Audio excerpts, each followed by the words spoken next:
Wish that I could wear hats without looking like a little lad, or looking like a little meek dad, or looking like a guy named Chad. But it seems my head will have to stay without a bowler or beret, lest someone sees me and they say, is that a style or bad cosplay? I wish I had no fears about looking like I have no ears, or that I haven't left my house in years, or I have strong opinions about beers, or looking like I got confused in the middle of dressing for a steampunk con, or looking like I look too long in the mirror every time I put a new hat on, wondering why do I look so bad or not bad, but sad that this hat won't look like I had a plan for this cap to capitalize on how my face looks, my body this size, my eyes and my skull, this hat on my hair, the eyes that look at the things that I wear, and how does it look, and how do I look, and how can I look how I look and not care, comparing my clothes with others much closer to their own goals or some sort of closure. How do they do what they want and look bland? I come to you now, my hat in my hand. I wish that I could wear hats without sparking something to recall.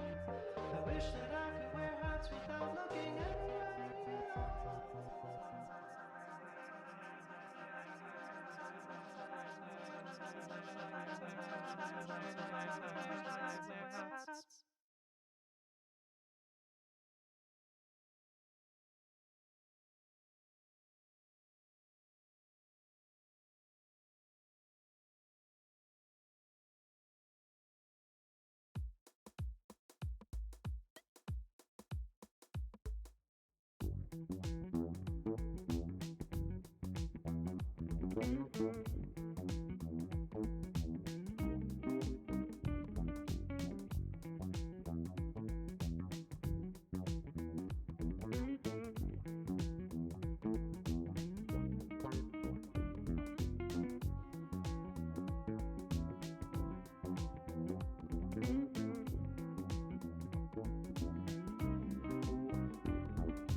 Blood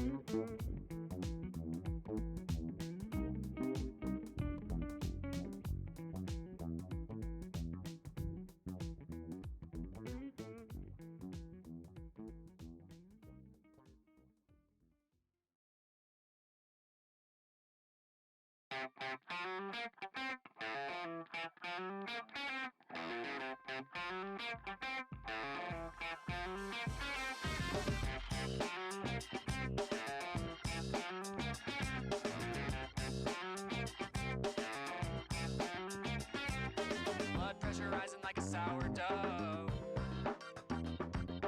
Carbon dioxide ready to blow. Might be time to throw in the towel. A rack full of consonants. No vowels! Pressure building behind the ears. Do a pretty good sear. Ashes to ashes, dust to dust. You might spontaneously combust. Your head's on fire. Your head's on fire. Your head's on fire.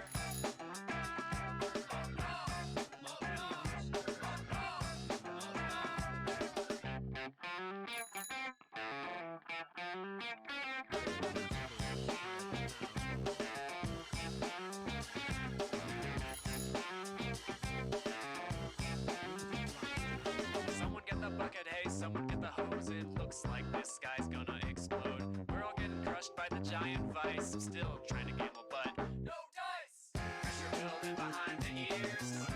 Brain do a pretty good sear. Ashes to ashes, dust to dust. You might spontaneously combust. Your head's on fire. Your head's on fire. Your head's on fire.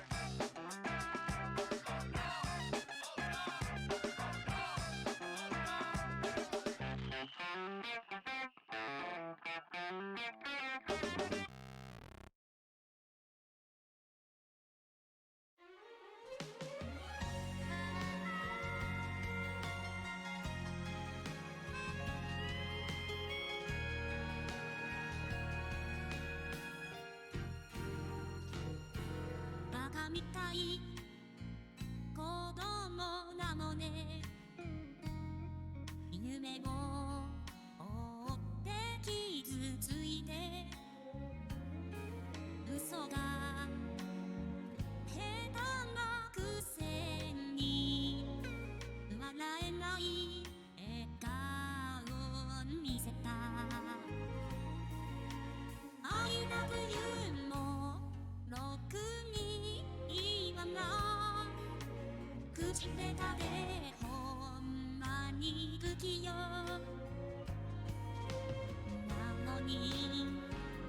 のにどうしてさよならが言えたのダメダメダメよダメなのよあんたが好きで好き好きで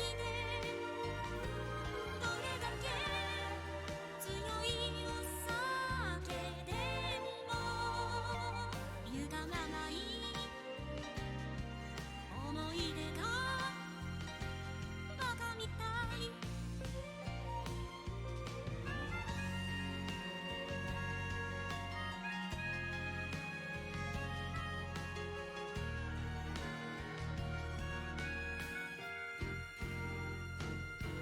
バカみたいほんとバカね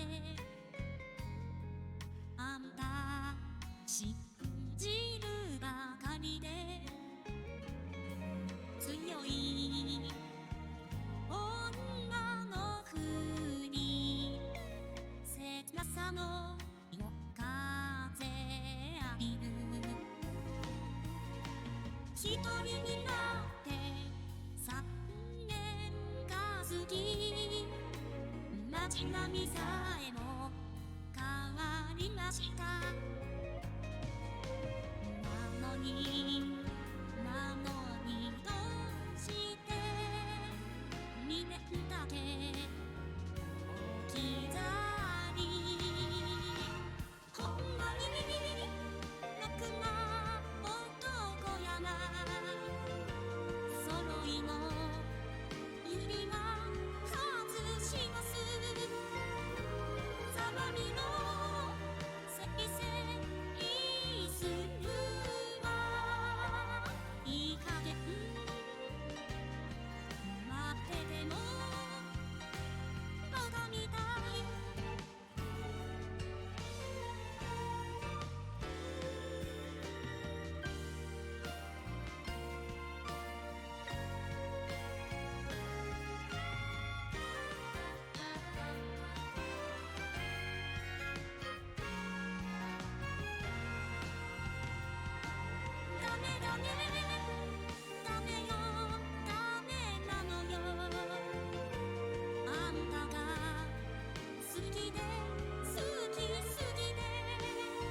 Hi.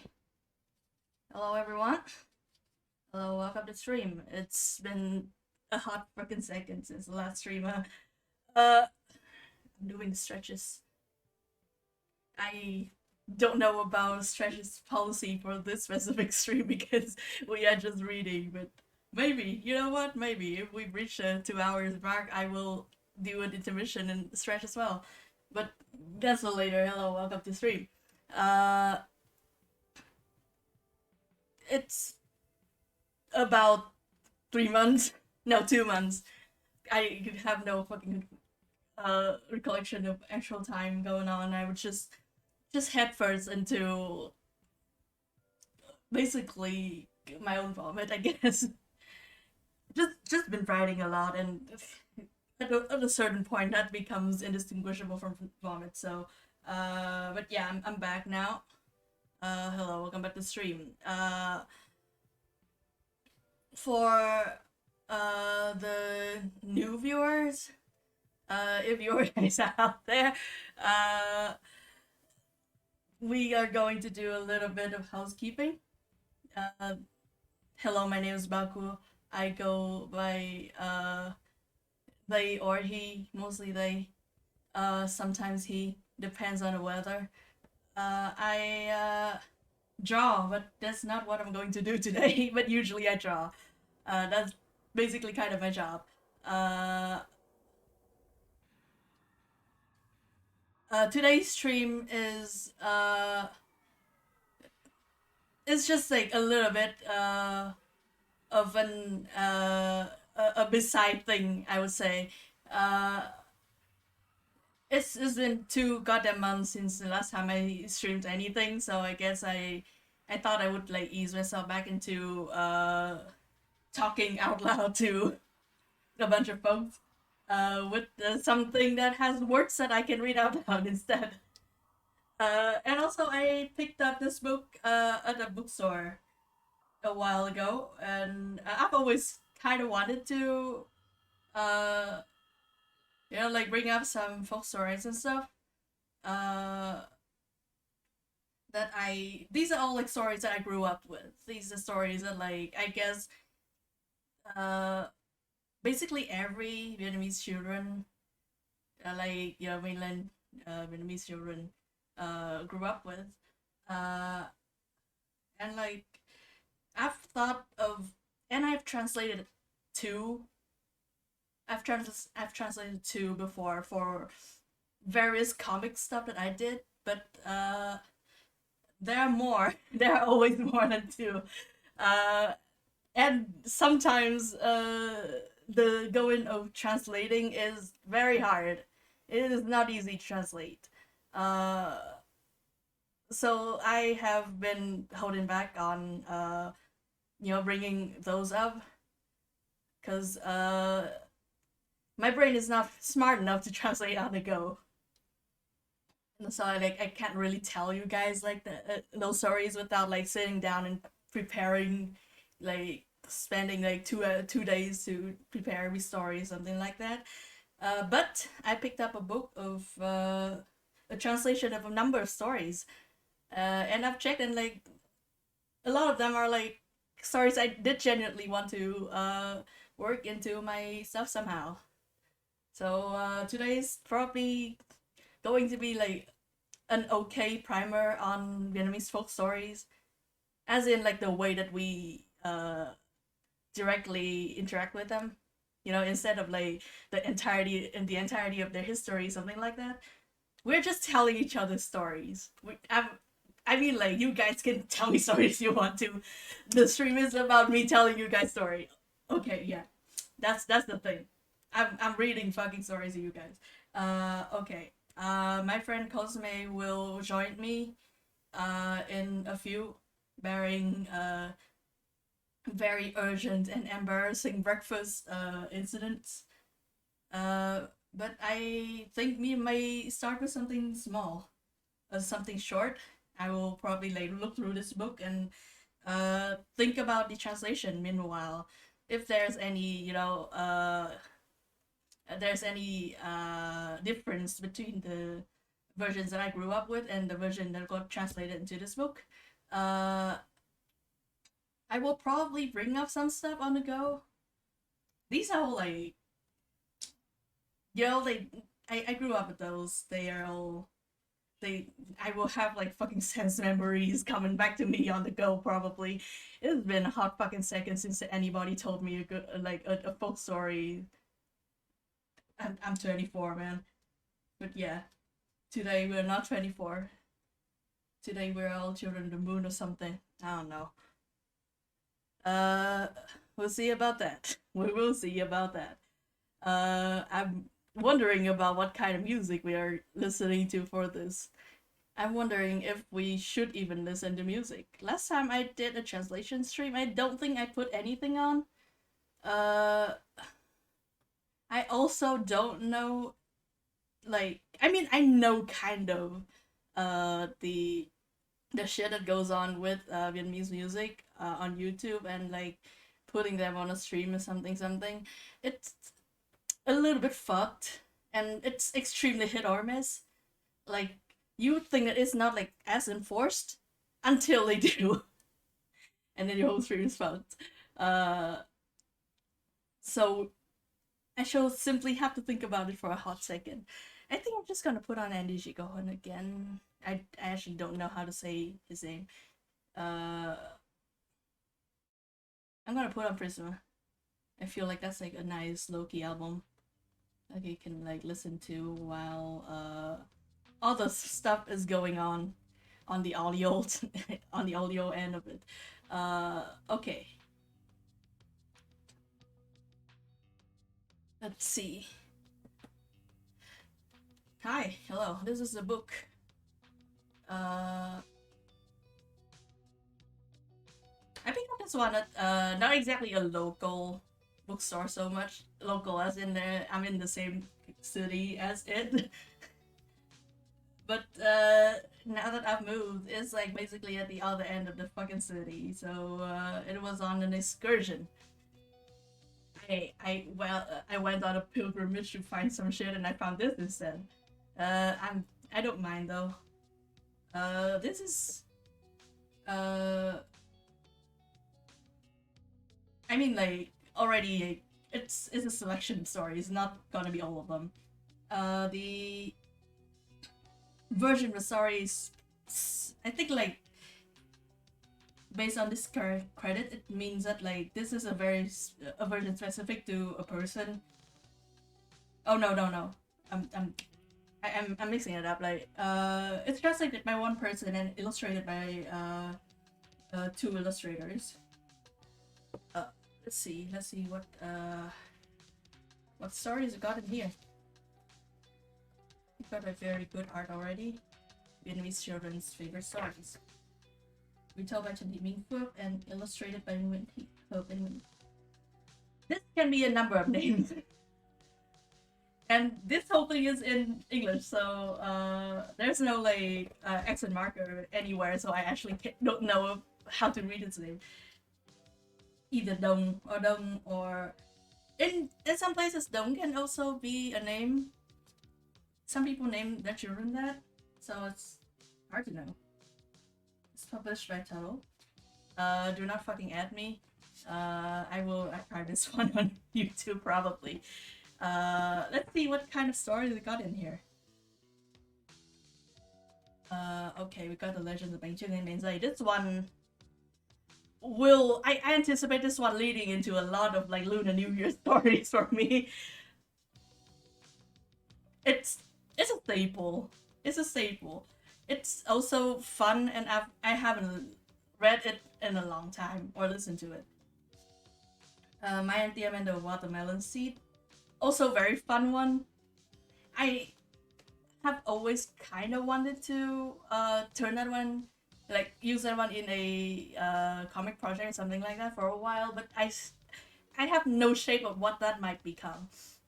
Cause like I don't know, man. This story, it's uneventful mostly, but like I don't know. I like the vibe of it. We'll see. The Legend of the Mai Flower. I have never read this one. We might read this one later. Why one shouldn't sweep the house on Din Nguyên Đán. told this one before to a few friends. It's sad, but also slightly silly. So like, my favorite kind of folk story. Lilo and the Magic Sword. This verges into history. It's mythological in a sense. It's about an independence war. In the it's the second Lei Dynasty. The first Lei Dynasty is Lei Han, yeah. My recollection of history is also like I have the base, the spine of the recollection, and then like usually I have to source the rest, you know. So I will start naming names, and then I will go do like some quick googling and stuff like that to pull shit up, and then I confirm my shit. Okay, the Celestial King Fudong and the Iron Horse. This is one of the ones that I used in a comic. I might show you that one later, if we have the time. I honestly I might redo that one actually because I feel like the style, like the style I used for that comic kind of broke down in the middle. Sun Ting and Thủy Tinh, the Mountain Lord and the Sea Lord. Also verging into mythology. We use a word for that here. It's just like, I mean, like it has to do with like the history of the country, of the nation, but it is not exactly confirmed, and it's decidedly like it has a lot of like fantastical elements that I don't know, we weren't there to witness it. It's history like in the form of story, kind of. We call it Huansu, which is like, to differentiate it from like history, like Liksu, which is like something recorded and something that can be like, I guess, confirmed via like different sources. This one is on the myth side. The story of Tam and Cam. We will check this one out later. Okay. Every time I see Tam Cam in any book, I check to see if it's the goriest version. Tam Cam is also one of the ones that I am definitely going to work into a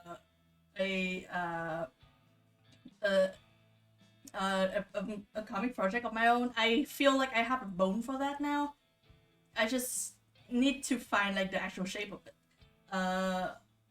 Tam Cam has a lot of versions, obviously like a lot of like fairy tales and stuff.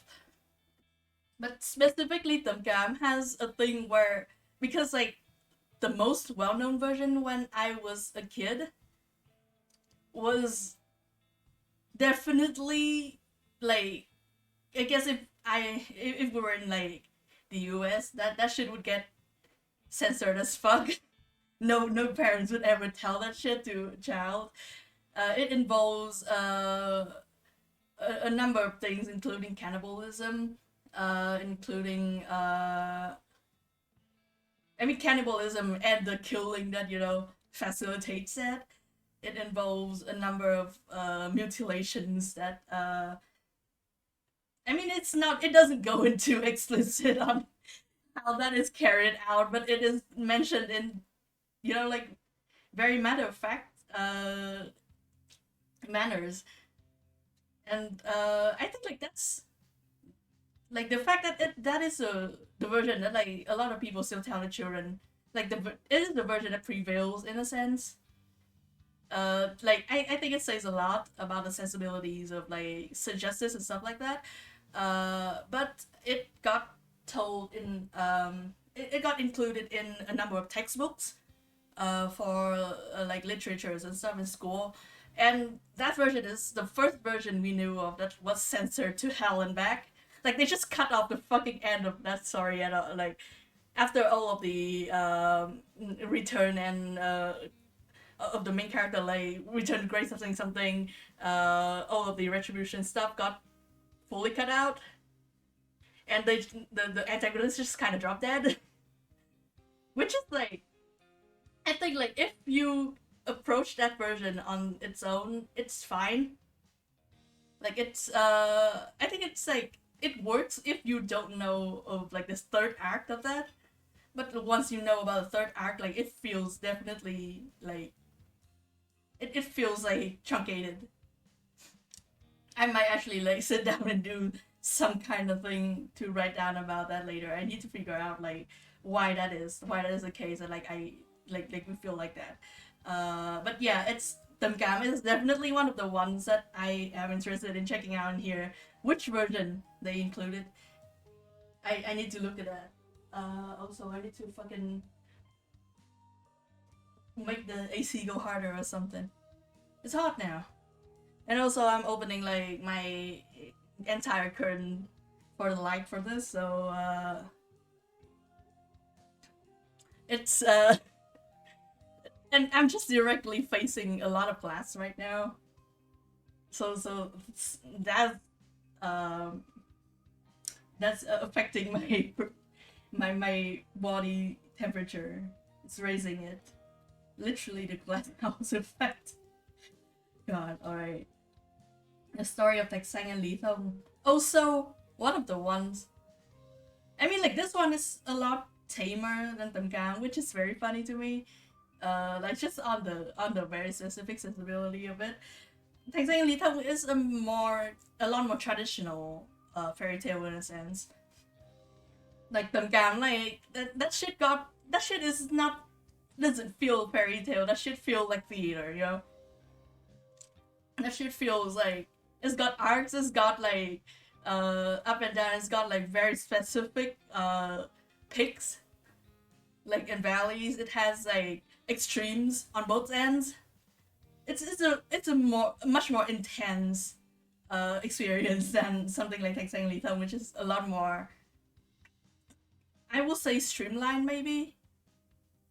It not exactly, but like the emotional pics of Taexang Li Thong is like a lot tamer, a lot more, I guess, bearable to somebody with like not a lot of experience yet, and a body that's smaller and can't hold that much emotion at the time, or they will start crying. I know how it feels, kids. I know how it feels there all the fucking time. Okay, Zai Chang and the Magic Pearl. I did this one a little bit, like I did one single illustration for this one on the Inktober stuff. We are not doing that anymore, but it is the crab thing for me. You will see why. I will probably bring this one up. This is the crab story. Why the Sea is Salty. I haven't read this one in a long fucking time. I think I've forgotten all of it. I think this one is short enough. No, actually, like looking at the page number, might not be. We'll see. So I'm gonna have to like choose one of these to read before Kozi comes back, huh? The Legend of the Mosquito. I started this one. I remember this one, like only slightly. I remember it. I don't know why I think it's funny, but I think it's funny. Why ducks sleep on one leg? I remember this one too. This one's cute. I don't know if the version they include in this is cute. Once again, we will see. Mr. Koi under the banyan tree. This one is also one of the ones that I used this one for comic thing last mid-autumn, I think. I was like going insane on that mid-autumn. Like I was doing all of the other things. I was like neck deep in the number of stuff. And then I was like, oh fuck, it's fucking mid-autumn, and then I sat down and I did this in one night. And I might show you guys that one. It's this one has also like it shows like, the kind of sensibilities that like the folks bring into their lives, you know, at that time, and also at the modern time, given that it prevails, it survives. The Jade Rabbit, a different moon thing, yeah. Mr. Koi under the banyan tree is a moon thing. It is the basically the origin story, I guess, of why there is like a very specific silhouette on the moon. the silhouette. This story interpret the silhouette as like a tree with a man sitting under the shade of it, and that's how the story comes to be, I guess. The Jade Rabbit is about a different moon thing, but it is also about a moon. Actually, never like learned about the Jade Rabbit thing like closely, because I've always grew up with like the koi thing, and that's honestly still the thing that is in my brain. So there you go. We've got 2, 4, 6, 8, 10, 12, 14, 15 stories. If I count correctly, I might not be. Reading, maybe not my forte. Math, definitely not. I skip lines a lot. This is not good. My brain is not good. But yeah, we've got 15 stories to choose. This is in the introduction. I've read through this a little bit. And from this I've learned that the translator, Trần Thị Minh Phước, is a diaspora Vietnamese person. She lives in the US, which is like I feel like this would be like, you know, like I've always thought that access to a lot of Vietnamese like cultural stuff is very very limited when it comes to diasporas, because not a lot of people jumped into translating these stuff, and I've talked to a number of people. Like a number of people have sent me messages and stuff like that, talking about the Viet folk stuff that I do, or like not exactly Viet folk, just like, you know, Go folk, and like mixing Vietnamese traditional King Vietnamese fashion with fantasy stuff, and using Viet folk stories in my art, and like the fact that this is honestly my art being the first thing that the first kind of exposure they got to these things that like got them interested in them, which is like, and then like some folks ask me about where they can read more about it, at which point I'm like, I don't know. It's just a lot of the things that like I will say like in my blood, which is like a euphemism that I have like problems with, because it's not in my blood, it's in my brain. Like I grew up with it. It's not like I wasn't born with it. Like these are the things that I feel are important and bring with me on purpose. A lot of them they don't really get the attention, or you know, like the gravitas that merits a translation. And now we are like all suffering the brunt of that. So like seeing like a translated collection like this is a big boon for me, because like I love folk stories, and the folk stories that I grew up with are very different from the ones that my international friends grew up with.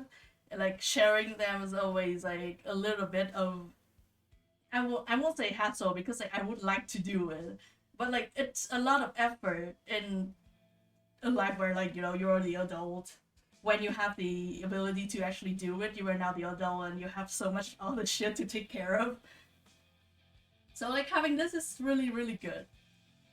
Like the even if like the translation isn't to my liking, as a very specific person with a very specific view of the stories, still it's like it already provides a jumping off platform for me to, you know, like talk about my versions, to talk about the specific experience that I have. It's genuinely, I always feel the need to thank the translators and also the illustrators. The illustrations are very traditional fairy tale stuff. For like the stuff that goes on here, they're not in any way actually correct to the time period that these stories are supposed to come from. Even though like they are all like scattered and they are gathered from like many sources, and they have a lot of iterations through a lot of like different time periods. These are very like generalized, like I guess like the generalized Vietnamese folk story aesthetic. Like these are the kind of, I do have to say that when I look at these illustrations, like they do scream very loudly folk story fairy tale to me.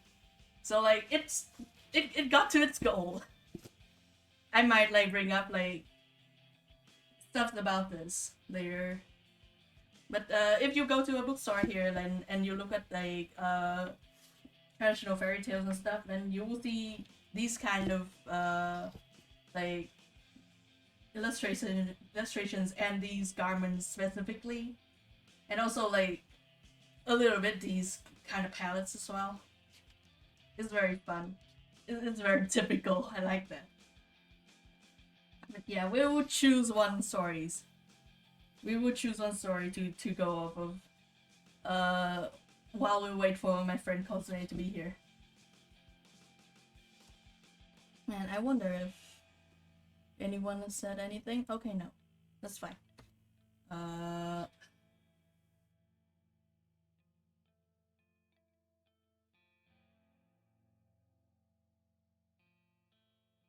Let's do the Legend of the Mosquito. I feel like I need a refresh on that one as well. Legend of the Mosquito, page 73. 41. Very close to the end.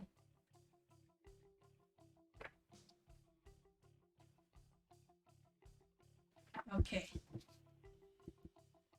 I don't, which is it? I just saw this, I'm like, this is like still making. Definitely. So like I was just trying to consult my shitty fucking memory to see if like I can recall anything that has to do with silk making, like in the fucking table content that we just saw. I can't though, so we'll see about that later. Okay, The Legend of the Mosquito. Can you guys see clearly enough? I might have to check on the IB cam a little bit to make sure that I don't like the color of this, and I also don't like the. It's very weird though. I'm trying to mess around with the camera for a hot second. It's very blue. Very sorry about this. Yeah. Okay. I don't know, this looks better to me. Let's go. The Legend of the Mosquito. Long ago, in a small thatched cottage, I will sing of them.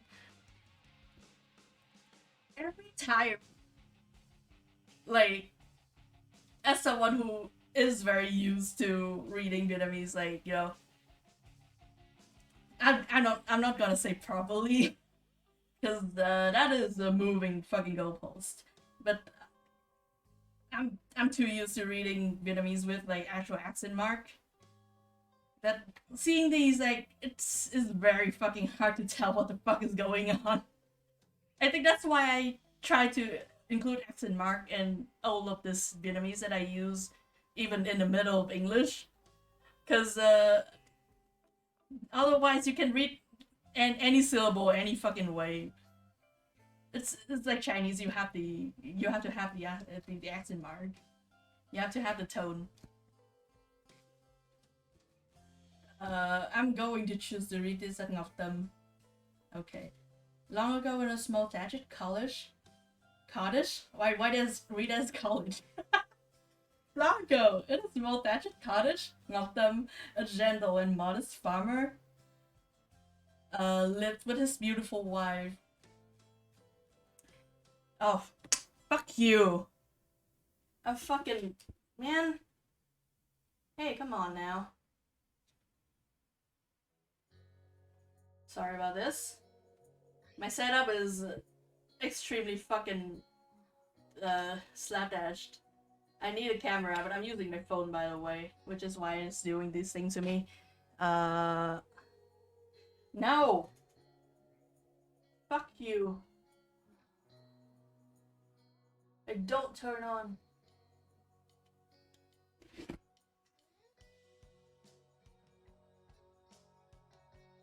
Can I see my goddamn camera, please? Alright, it ought to be fine now. Every day of my life I have to suffer my own technophobia. Awesome. We went in, we had a small talk about fucking accent mark and tone mark. And my camera disconnected. Perfect fucking start for the rest of ever. Okay, long ago. I'm gonna do this again. Long ago, in a small thatched cottage, Ngọc Tâm, a gentle and modest farmer, lived with his beautiful wife.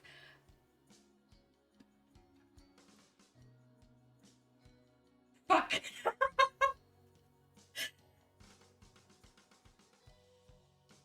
I can't look this up. I can't look this up right now. I don't want to.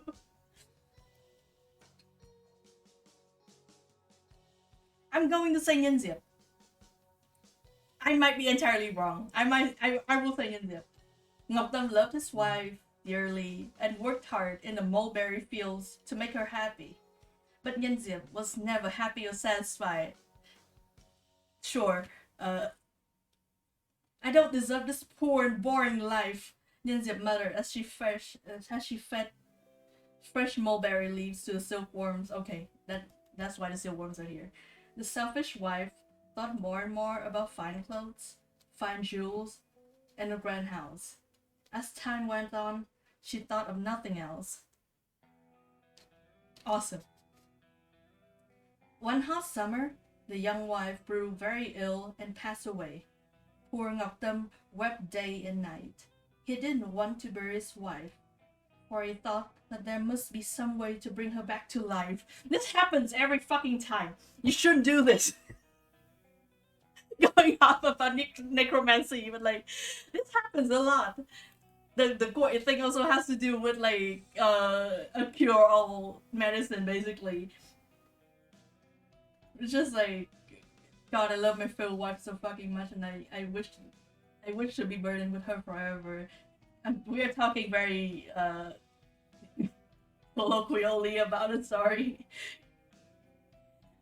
You should treasure your cringe wife.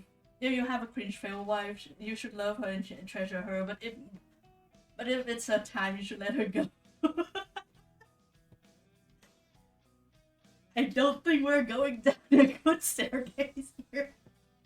Anyway, let's move on. Oh no! Soon the smell of death spread throughout the neighborhood. Why did you keep her in your fucking house?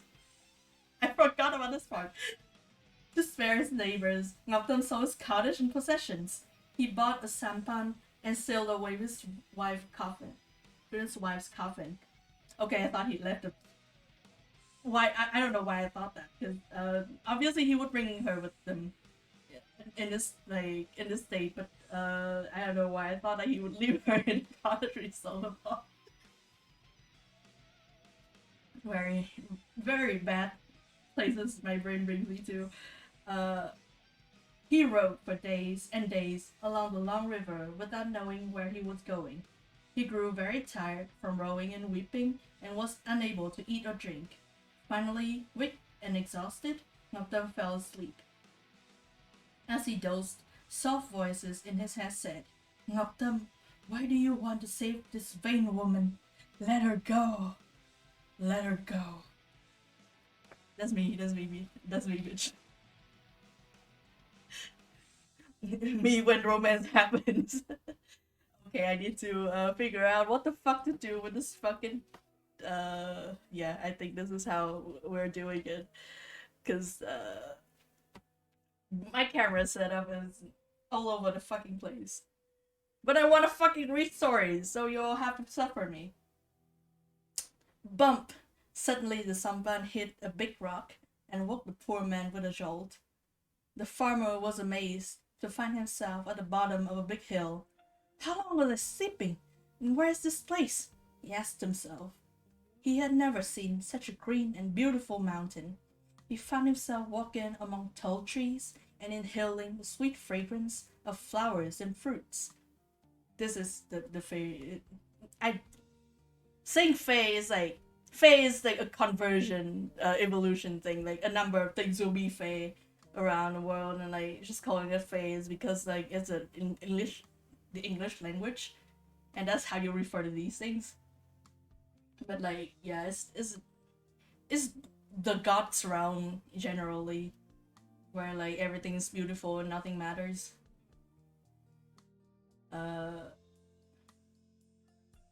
He found himself walking among tall tree and hill. Okay, he brushed past dark green ferns and could hear the splashing and rushing sounds of waterfalls.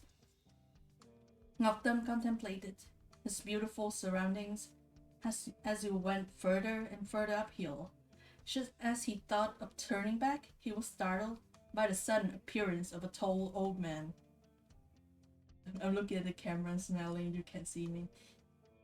His hair and long beard were as white as snow.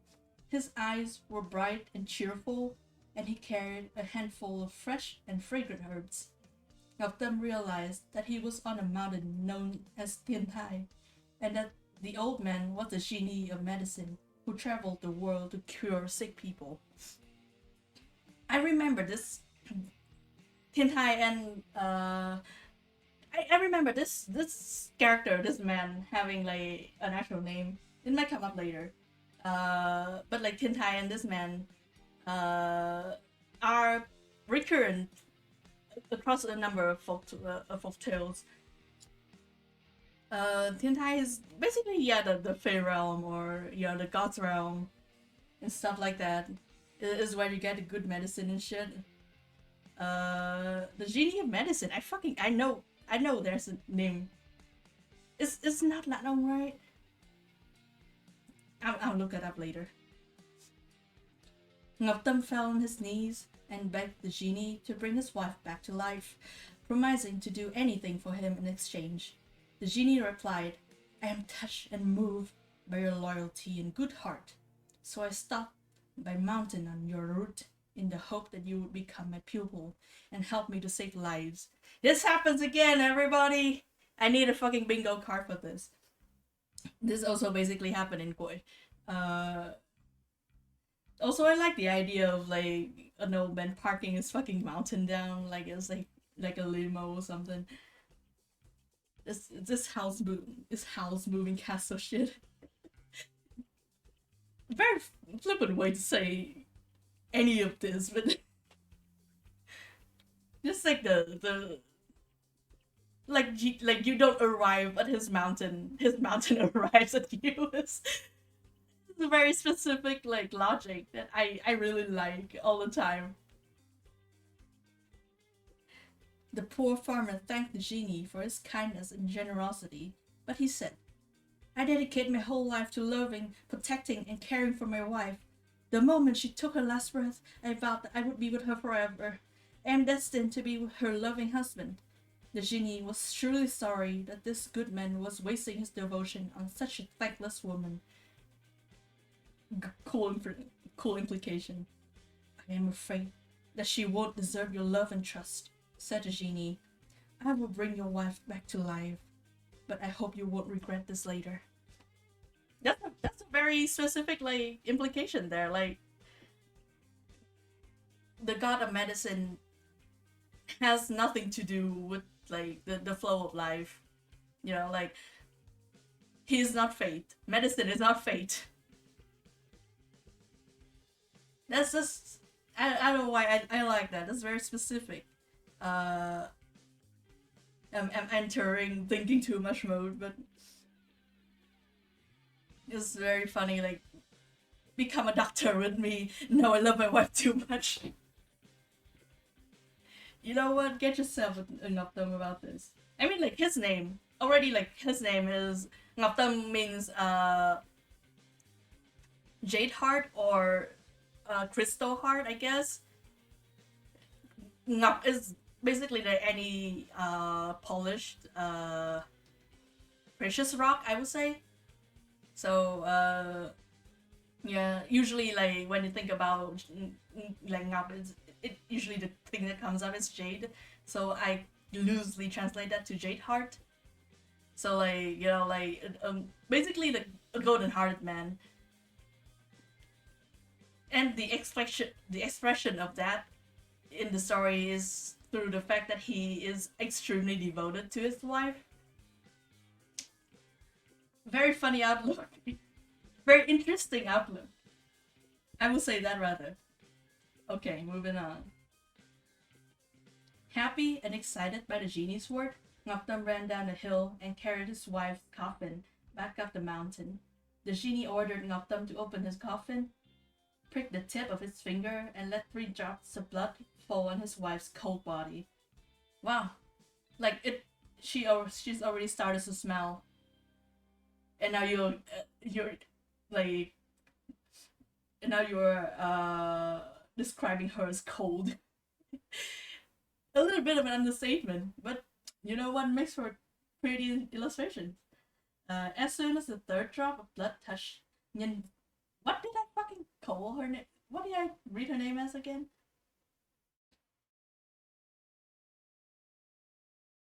Yanziep. Fucking, I don't know, I'll go with Yanziep now. The woman stirred, blinked, opened her eyes fully, and smiled broadly at her husband. Ngoptam thanked the genie for granting his wish. The genie looked at Nhinziep and said, "With your husband's true love and devotion, remember to place loyalty and faithfulness first. I wish you both a happy marriage." Awesome! This happens again! On the way back to the village, Nhinziep became angry when she realized that her new home was nothing but a tiny boat. The loving husband kept rowing and rowing until he felt his stomach rumble. He decided to stop by the market nearby and buy some food. "Stay here and rest. I'll buy some crabs, fresh fish, and vegetables for a big feast to celebrate our reunion," Ngoptam said happily to his wife. "Don't forget to buy new clothes, a new comb, and a rest scarf for me," Nhinziep quickly replied. Rest scarf. New clothes, a new comb, and a rest scarf. Like, comb is a very common thing for like it's like not just an accessory, no, not just like a tool, also an accessories. You use it to like tie up your hair and like pin your hair in place, stuff like that. A red scarf. I'm wondering if like the translation there is from like the undergarment, like the yam now, or the the scarf you use to like keep your hair from like back from your face. I don't. Kanบอกว่า it's the one outside. That thing is in an outside set that would be mun, which is like a lot more formal than most other like headwears and stuff. I'm leaning towards like the headwear like interpretation though, because I don't fucking remember the actual like what she demanded here in the version that I knew before. So we are going with the one that we are like working from fresh fucking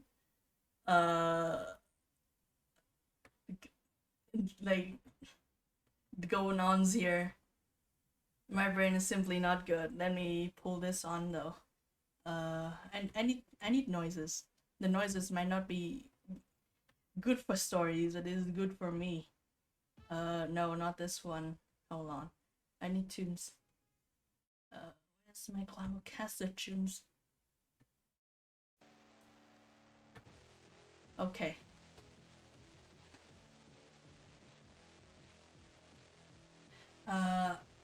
The harbor was busy with boats and ships pushing out and coming back. Soon, a large ship heading towards the shore anchored next to the little sampan. A rich merchant in silk clothing stepped out of his cabin. He was pleased with Nyenziev's beauty and invited her to his ship for some tea. The faithless, greedy wife was overjoyed to meet such a rich man. She let the merchant take her away on his boat. Very fast. Very fast paced, this one. As the hour grew late, Ngaptam rushed back to the harbor to find that his beautiful wife was gone. Every day the poor farmer rowed along the river to look for her. One day he spotted her stepping out from a cabin of the big ship. She was richly dressed and more beautiful than ever.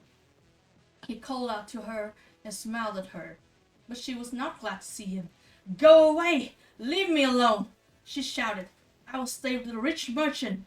I won't go back to raise silkworm and live a poor life." The poor farmer now knew that his wife would always be ungrateful and unfaithful despite his true love. His heart was broken, and his mind recalled the genie's words. He deeply why did I say that? He deeply regretted not heeding the genie's advice. Romance, man.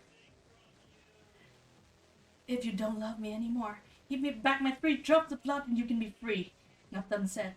Nyenziev couldn't believe how easy it would be to make this innocent man leave her to her chosen life. She eagerly grabbed a knife and pricked her finger. As soon as the 3rd drop of blood reached the deck, the vain woman's face turned pale and she collapsed on the floor and died. But the greedy woman didn't want to leave the world, so she came back to Earth as a mosquito.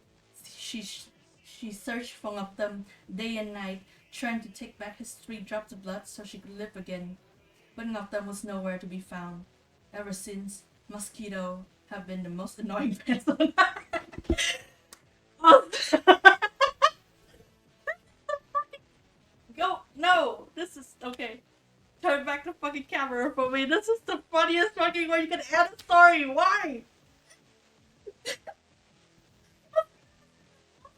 Pest on Earth, especially in Vietnam. This is so...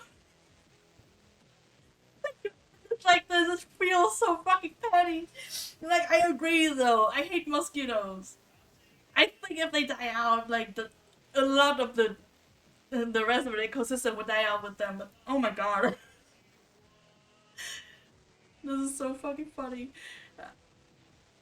Awesome fucking sorry, God. Now you know how the mosquito came to be. I don't know why. Just the host of these stories, like, they are so extremely funny to me, but in a very vague way that I had to unpack, I guess.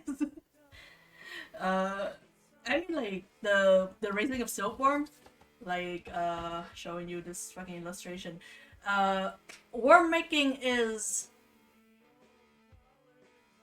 I won't say terrible work. Worm making is very, very fucking hard work. Like the traditional worm making. Why would I say worm? Silk. Oh my god, my brain is not like screwed on right still. Silk making is very fucking hard work. Like obviously you have the worms, which means like you have to have the good worms. I'm trying to like formulate these knowledge that I've acquired like 10 fucking years ago, maybe even more, to and translate it in my brain, which is not something I'm good at. But yeah, it's like my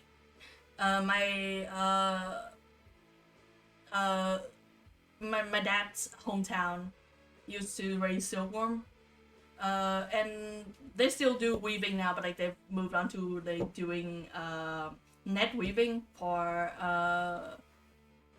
fishing and stuff. But like a long time ago, they used to do silk weaving and like silk culture and stuff, and it's shit. It's fucking horrible.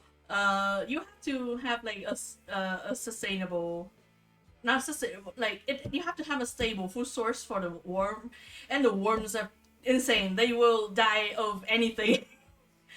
If the pH of the fucking of the fucking air isn't like to their liking or whatever, they would just fucking drop dead. Like before they start making silk. Like the silk you get is like the fiber you get in the silk is from the cocoon of these things. So obviously you are not getting a second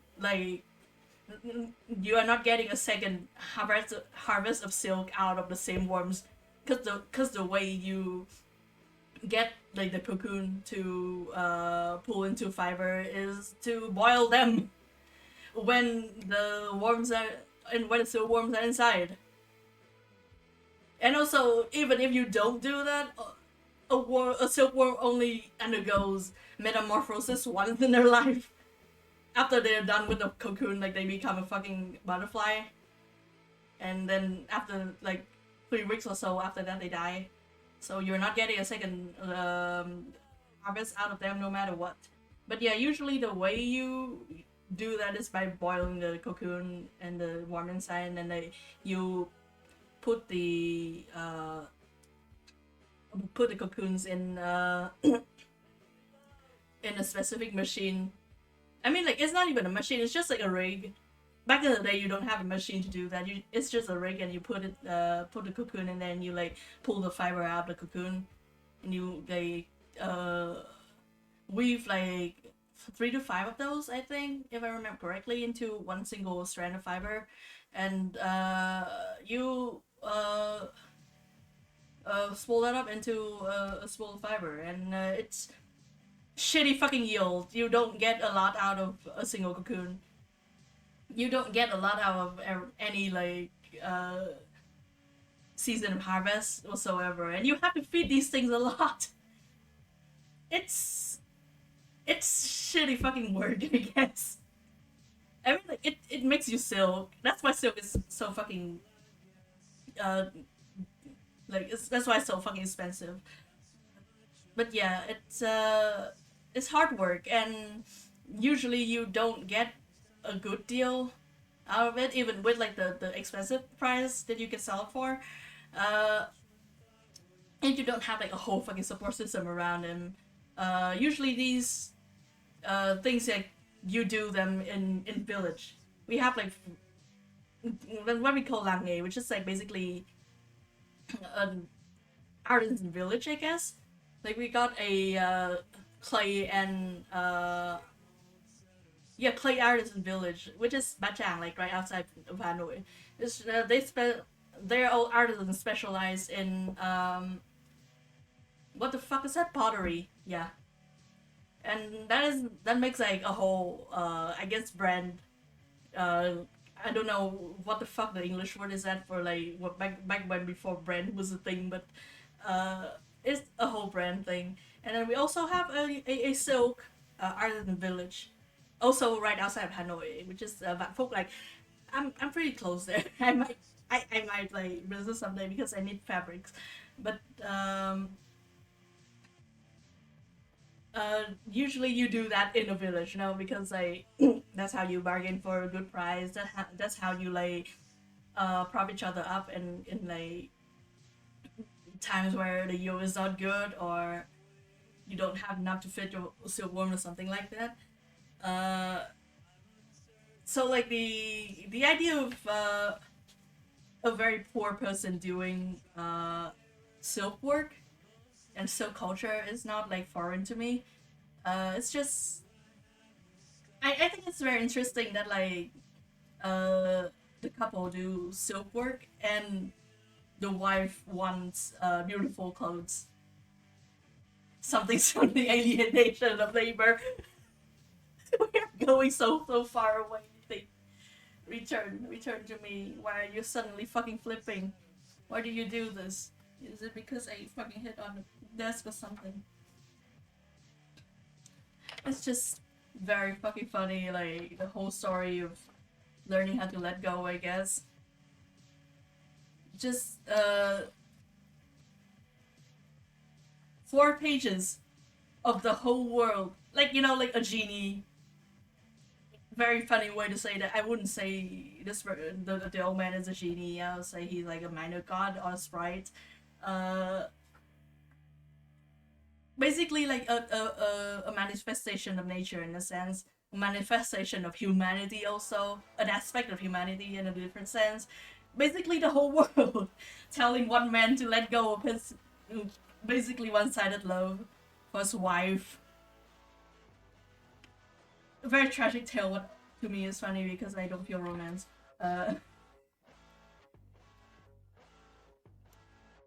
Just and also the idea that the woman, like the wife Yenzeb, doesn't want to die. That's a motive that comes back, that like somebody doesn't want to die and like come back as a either annoying thing or monstrous thing, which is once again like we are looking at this as like a text, you know, like yeah, literature thing to pull apart in a sec, because my brain is in that space now, I guess. But it's it is before that a folk story, and they are very colloquial always. They move on top of like very specific notions and use tropes and stuff to get across to bring across the story instead of like going into nitty gritty details and stuff. But the fact that like these tropes and these colloquialisms are used to push across an idea is always interesting to me. Like the fact that once again like the idea of wanting to live past I guess your natural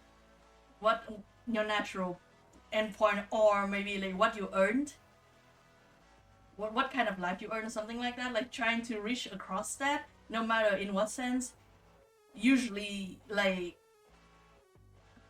it's an action that comes back to you usually in bad ways, is something that I find very interesting. It's something that I put into my own writing a lot as well, but obviously like I rotate that shit in my brain like the 3D model. I think about it a lot. I don't. What I write is always a lot, like always hugely inspired by a lot of the folktales kind of structure and shit. But I feel like if I just do that alone, it wouldn't be really anything, you know. So obviously, I have to build on top of it. Fun story. Now you know what is up with mosquitoes. We go back to the table of content. I also check what people are saying to me for a little bit.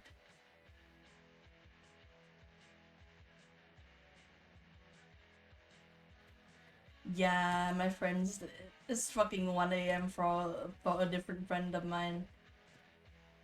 So I think they are going to sleep actually. But Cosme, the friend who is in the US, they're still doing breakfasting. I'm putting in a nice message for them. I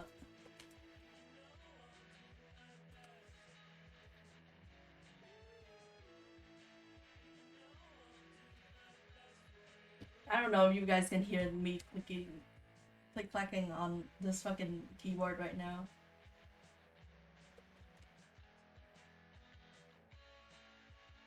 Okay. I'm not good at typing with my right hand. My left hand. I'm also not good at typing with my right hand, but I'm especially bad with typing with my left hand because I am extremely a righty. As in my left hand is basically used to pin things in place and that's it.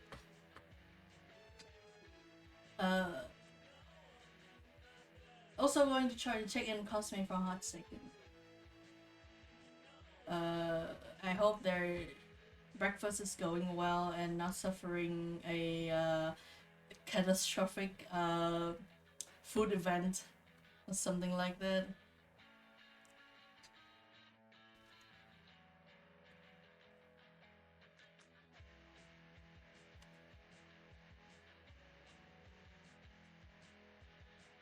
doing this to my friends all the time, every day. We are. I think we should go for another one.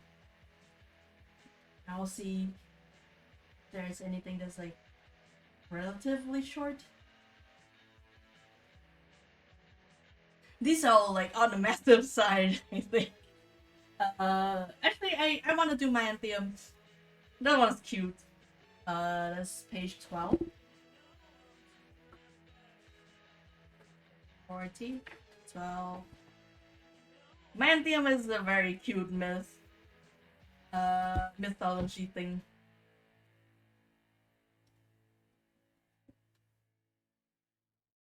Just okay. I'm showing you guys the illustrations, and like Manthium is a Hunsu thing. On like in the general Viet distinguishing of periods, like big periods of history. Anything before Ngô Quyền. Ngô Quyền is like when we declared independence from the north. The north being like fucking 7 different countries at that time. I don't fucking actually remember the one that we were fucking assimilated to, but in the colloquial way of saying the north, Ngô Quyền is when we declared independence as a kingdom. And wait, what? I'm sorry, Cosme is in chat right now. Hello, Cosme. Is there? Wait, are you in call?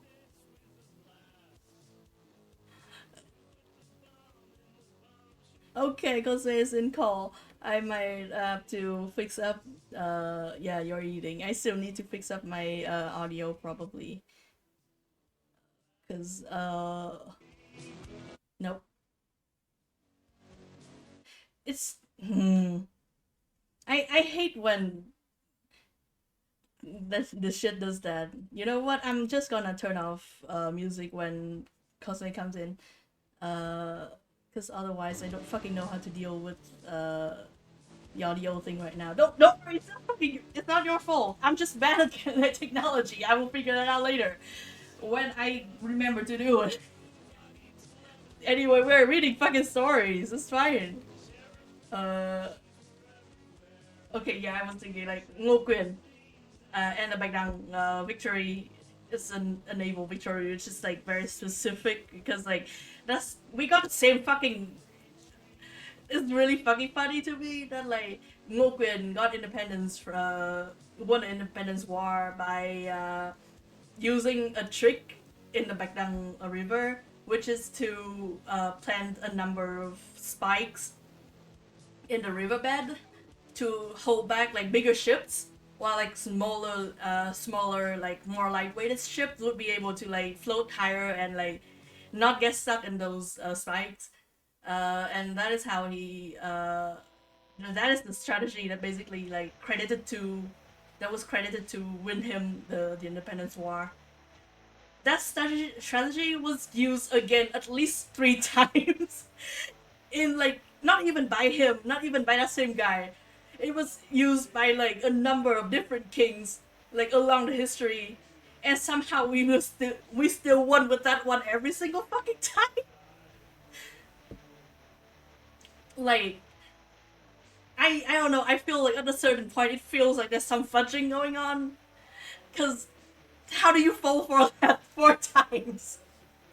No, you're all like different people all the time, like across history, but it's insane to me that like I feel like that one hits hard enough that when you look through your books, you see it again and you have to like prepare for it.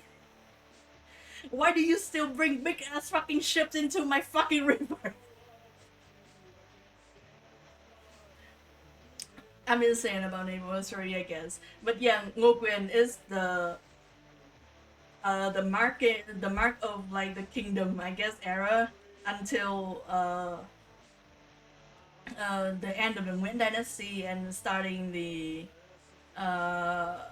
French occupation and colonialization. And after that is like basically the modern day to my brain. Before that, from Open to then, is the kingdom time, I guess, in the way that I call them. And before that is the myth time, where like we don't have a written record about that except for like the from like the sources the sources around the area instead of from our own people, because we got 1,000 years basically, like the colloquial 1,000 years of not having our own history in the middle of that. Before that was the time of what Ngô Sĩ Điên called Hùng Vương, or like Vua Hùng, which is like the mythological kings of old basically. The actual like hierarchies and stuff like that, like we are rediscovering them, and we are like hypothesizing based on what we know and based on other, and we are like synthesizing the records of the surrounding regions and stuff right now. But for a long time we thought that as like the mythological king era basically. Mayan Thiam is a story that happened in that period of time. That is a distinct historical time in the modern populace's brain from the kingdom time, like post northern colonialization. So the fact that they are drawing this, which is like a very very modern, like the look of these are maybe earlier than Nguyen era garment, but the build is there already. This is a mix of like the pattern of earlier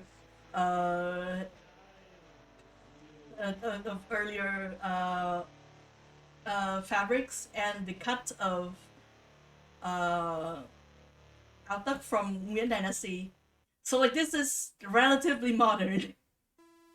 So it keeps throwing me, like obviously like who gives a shit, like after a certain point you have to stop giving a shit. It is just funny story you read, but to me, like immediately I saw this guy here and like the golden color of the king garment, and like this is not mythological king era.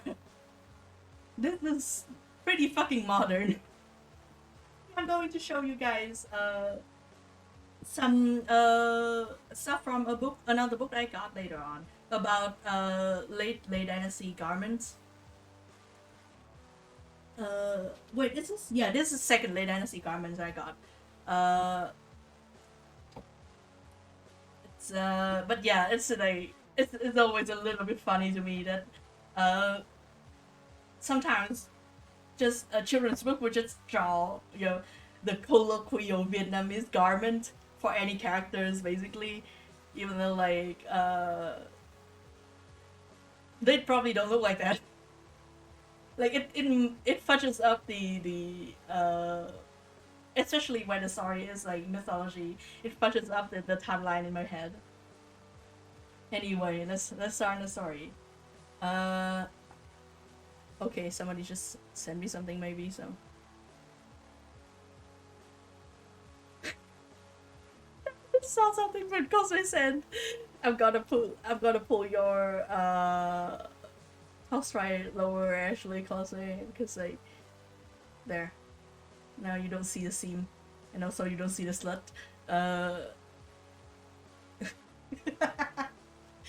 Yeah, Cosplay is here, by the way. If you see in chat, like they're here. They're just muted because they have food business to go on while we read stories for a hot second. Random. It's just a fucking nickname with our server. It's fine. You're fine. It's okay to be a slut. Man, damn the watermelon seeds. Alright, you're right. Anyway, we have to start the story. Long ago, during the Hùng Dynasty, there you go, like, this is the mythological king's time. It's just, every time, it throws me. There was a wise and hardworking orphan named Mayan Thiam who earned a meager living helping an elderly couple who lived nearby.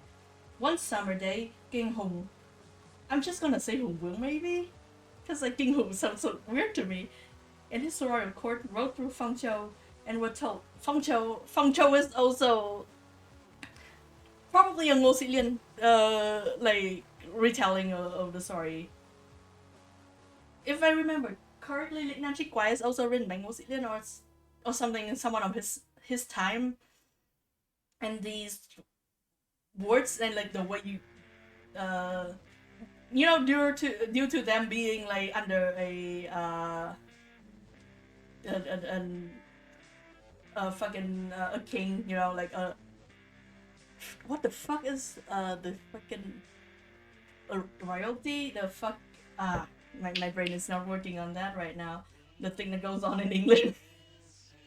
Like due to them being ministers under a king and the monarchy, that's right, thank you Cosme. Yeah, like them being in an Eastern monarchy basically,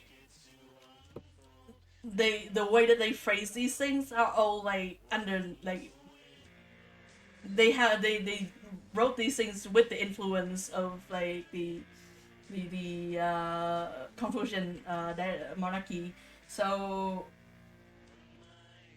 shit like Phong Châu, that's not what like the land was called back then. So that was a northern colonialism, like not really invention, but like that came from the mythological 1,000 year in between. Who knows what that was called back then anymore. Yes, let's move on. King Hùng Vương and his royal court rode through Phong Châu and were told great tales about an orphan. Local hot boy. Local celebrity boy. Moved by the orphan's warm heart, the king decided to adopt the young boy and bring him to his kingdom. You should also adopt the elderly couple too, I think. Like, you're taking away their main caretaker at the moment, girl. You need to take care of your fucking subject. As the years passed, Manthiam grew up to be a strong and brave man. He proved himself worthy to the king, who admired his virtues and values. The king gave him great love, support, and protection. He even gave his daughter's hand to Manthiam and gave the couple many rare and precious gifts. A lot of fucking royal layabouts about here. Just a lot of loops and stuff. A lot of weird shit.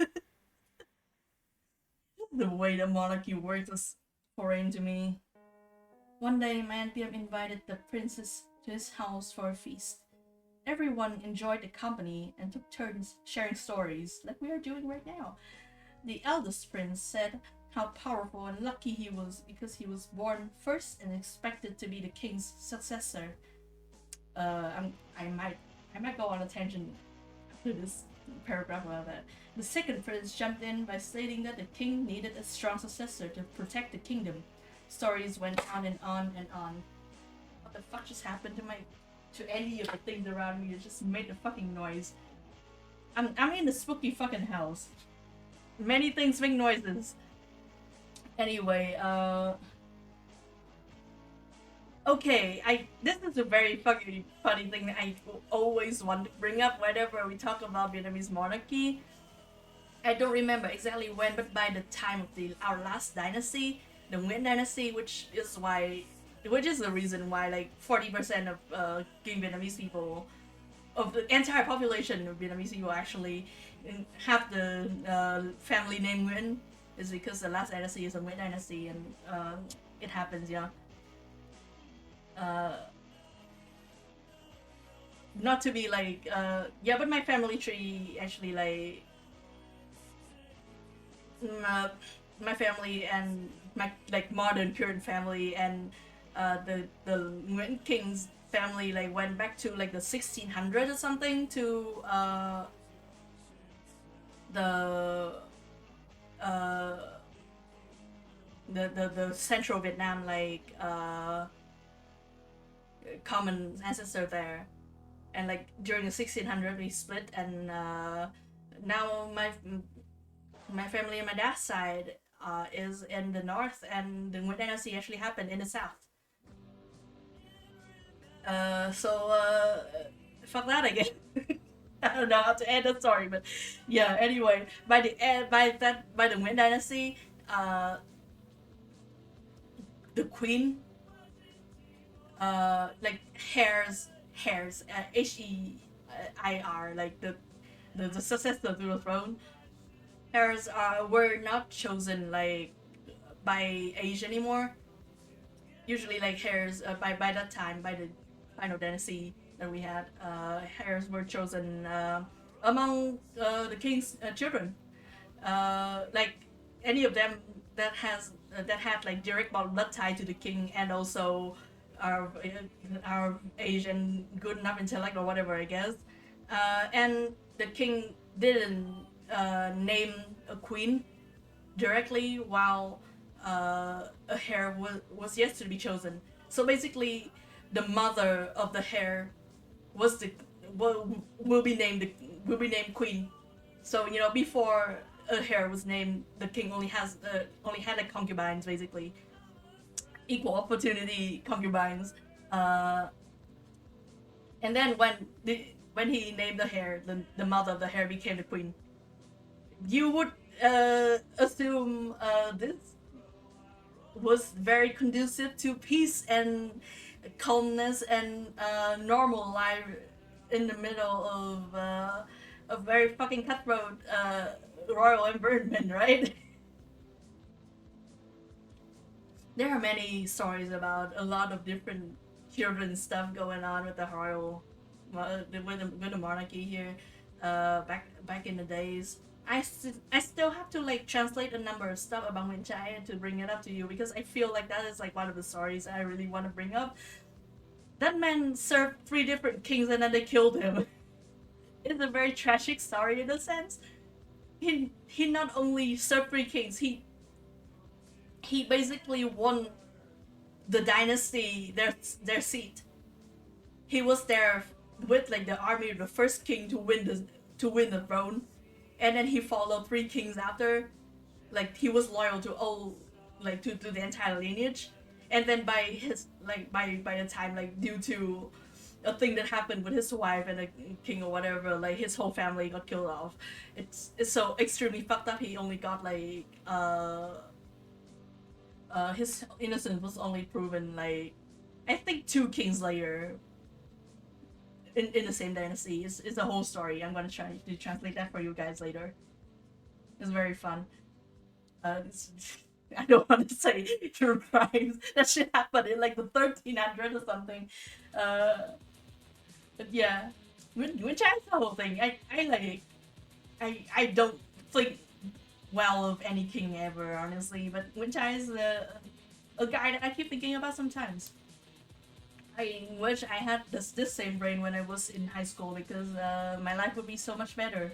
Would be so much easier to actually have interest in the shit I have to learn. But yeah, never too late. Never too late to learn, and you guys are going the fuck down with me. Anyway, let's return here. Everyone knew that the king loved and admired Mayantiam the most, and they were eager to hear his story. As always, I believe in learning how to be happy and successful with what I have. I am grateful for the blessing of wealth, love, and power from the king.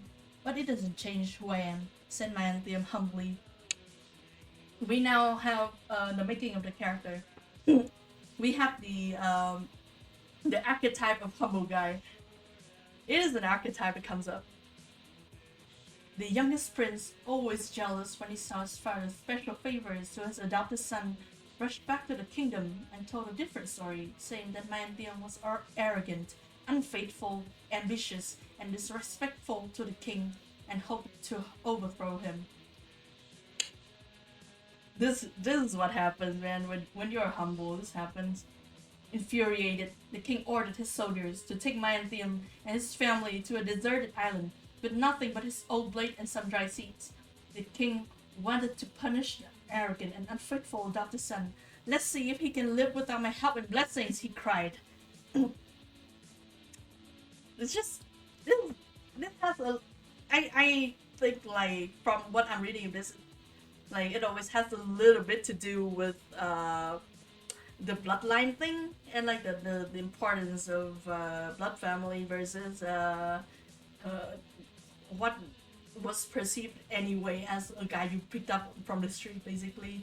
In the version that I knew before, I was like, I think it was just a slight Mantium made because he wasn't raised in like raised in noble or something like that. So like he just made a side or something against the king, and that's why he got fucking exiled.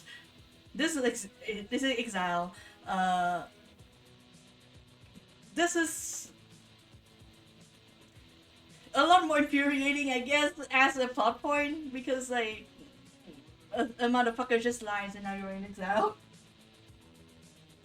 But you know, it's also a little bit more realistic, I guess, in a sense. The other's reasonable. This one is realistic. The next day, Manthium and his family left the kingdom, escorted by the royal soldiers. After 3 days, they reached the island. Please convey my deepest gratitude and respect to the king for his constant blessings, generosity, and kindness to me and my family, Manthium said to one of the soldiers. The royal soldiers returned to the kingdom. Take the high road, I guess. Props to him. I'm not. I wouldn't. I mean, then I wouldn't be adopted by the king either, because I'm a little bitch. But there you go. This is not his end of the line. This is not his end of the rope. It might be mine. If I were in his shoes, it might be mine. It was dark and chilly that night. Manthium could find no shelter but a cave by the shore. Let's stay here for tonight. It will protect us from the cold winds and wild animals, Manthium said to his wife. Oh, I just fucking realized, in this version of the story, the king married his daughter, basically the princess, to Manthium, which is the adoption and then marriage is like weird. I'm choosing to just selectively pick the marriage out, and like that was how he made Manthium his family, like the royal. That he made Manthium royalty through like marriage to his children. So he is a princess consort, like a son-in-law. This exile, like Manthium and his whole family being sent to exile, mean that the king sent his own daughter out to exile with some guy. Just because even if he thought that the exile part, like even if he thought Manthium really did say all that, like even if what his youngest son said to be what like the rumors were true, even if the rumors were true and Manthium was like a piece of shit, he sent his own daughter out just because like her husband like said shit. Very interesting like lens of the time. We're listening to the Obradin soundtrack, by the way. I need to start queuing these things out, I think.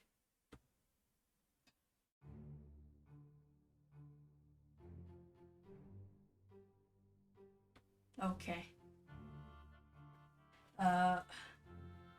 It's once again not thinking very well of any king ever.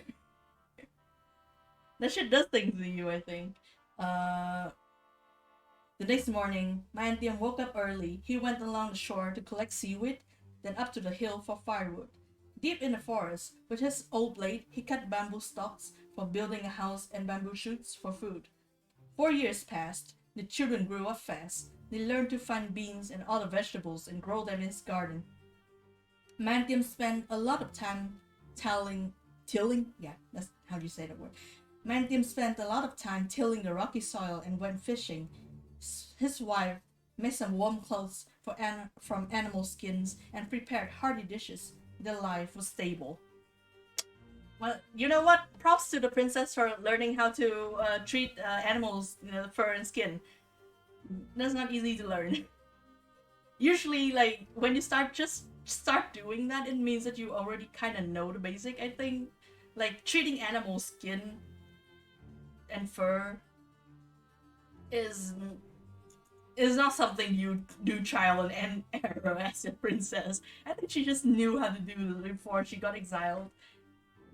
And she knew how to sew. Like, knowing how to sew is more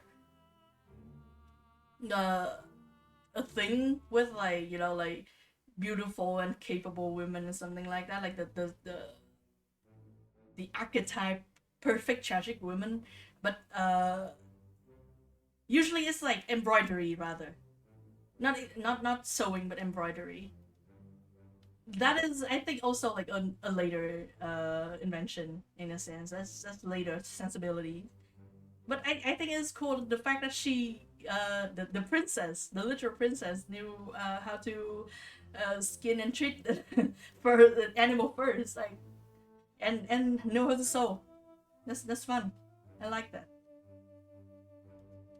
One day, while resting on a hill, Manthiam saw a flock of crows flying by the island, croaking and cawing angrily. Suddenly, he noticed something falling down from the sky. He ran up to the hill and, surprisingly, spotted some black seeds scattered everywhere. He collected them all and chose a good spot on the hill to plant them. This is a part we all know. Before long, the whole hill was covered in strong green vines, bright yellow flowers, and many big, strange, round fruits of all sizes. "I don't know if this fruit is edible or how to eat it," said the wife.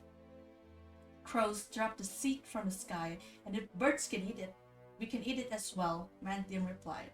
Then he chose the biggest fruit and cut it in half. To his surprise, inside green rind was bright red pulp dotted with black seed. The fruit was so juicy and sweet. "Let's name it Zeho because it tastes like melon," said Manthiam. Excited by the new fruit, they used the seeds to plant another crop. Within months, they harvested more big melons.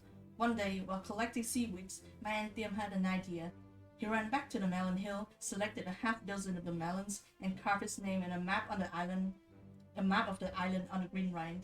He rushed back to the shore and set the melons adrift in the sea in the hope that a sailor would find it. This is really cute. I like it.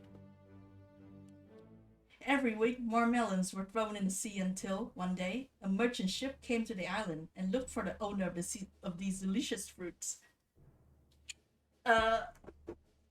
Honestly, like, before, like, once upon a time, I did think it's slightly unrealistic strategy to just set fruits afloat, especially watermelon, which has extremely high water content and thus very susceptible to like high water content, high sugar content, very susceptible to rot and bacteria and stuff. That shit rots fast. Watermelon go bad pretty fast. So like the idea of just sending out watermelons in my brain was like kind of unrealistic, but like now that we think about it, like he was sending out a lot. Manthiam was sending out like not just like one or two fruits or whatever and like call it a day. He was sending out like I think like every he was sending out a number of them like every other day, something like that. So and also like he was exiled but not to an island that was that far from shore. So the frequent like I would imagine like sending them out to fuck off nowhere like outside would risk the soldiers. We are talking about fucking logistics for fairy tale, but I like doing that. It would risk the king's army, like the king's soldiers, by sending them out to like turbulent seas that nobody knows about. Like I think it's just an island in the plethora island like along our shore. We have a lot of those. So he was just kind of thrown out there. Pretty close to commercial sailing parts. So it's actually not that like unrealistic. It's probably easy for like any ship to just pick up a fruit on the go especially if the fruit is carved. It's fun. I like that idea. Many more ships came to buy the exotic fruits. Mantium's life became busier and more comfortable. With the merchant's help, he was able to send the finest melons to the king. Okay, I'm going on another tangent. I just realized. The thing is, watermelon. I think wild melons don't grow like this. They are not as high in like. They're not as high in water content or sugar content. The rind is usually very thick in like wild melons and stuff. It's not that good to eat. Watermelon is cultivated. If I remember correctly, watermelon is cultivated. Some crows just stole the patent of this fucking. Right? This is. I think this is a story about luck. Honestly, he was doing well on his own. He was doing, like, his family was doing well enough without trade. The watermelon thing is purely luck. Somebody cultivated that shit, probably up north. And some crows stole some seeds, and now Mantium got a fucking new fruit for the region. I love what's going on here. When I first like learned the story a fucking lifetime ago as a little baby child, kid infant, I didn't think about this shit. This is very funny to me that like this guy just knocked out on this. You know what? I mean, like honestly, maybe could happen to a better person. Good for him. One day, among the exotic dishes, the king noticed fresh slices of red fruits dotted with black seeds. He had never before seen such a fruit. Me, the family reunion. Okay, move on now. He tried one piece and enjoyed it very much. When he asked about the source of the fruit and learned of the island from which it came and of the man who sent it, the king realized that the giver of the wonderful fruit was his adopted son. I wouldn't have felt weird about this if they just said son-in-law or something. It would be more normal fairy tale fare. Saying like adopted son and then like his daughter married adopted son is kind of weird. Anyway, touched by Mantium's loyalty and generosity, the king ordered the soldiers to bring his family back to the kingdom. He regretted that he has misjudged his adopted son. Mantium's right. Through good times or tough times, nothing changes who he is. He deserves to be blessed.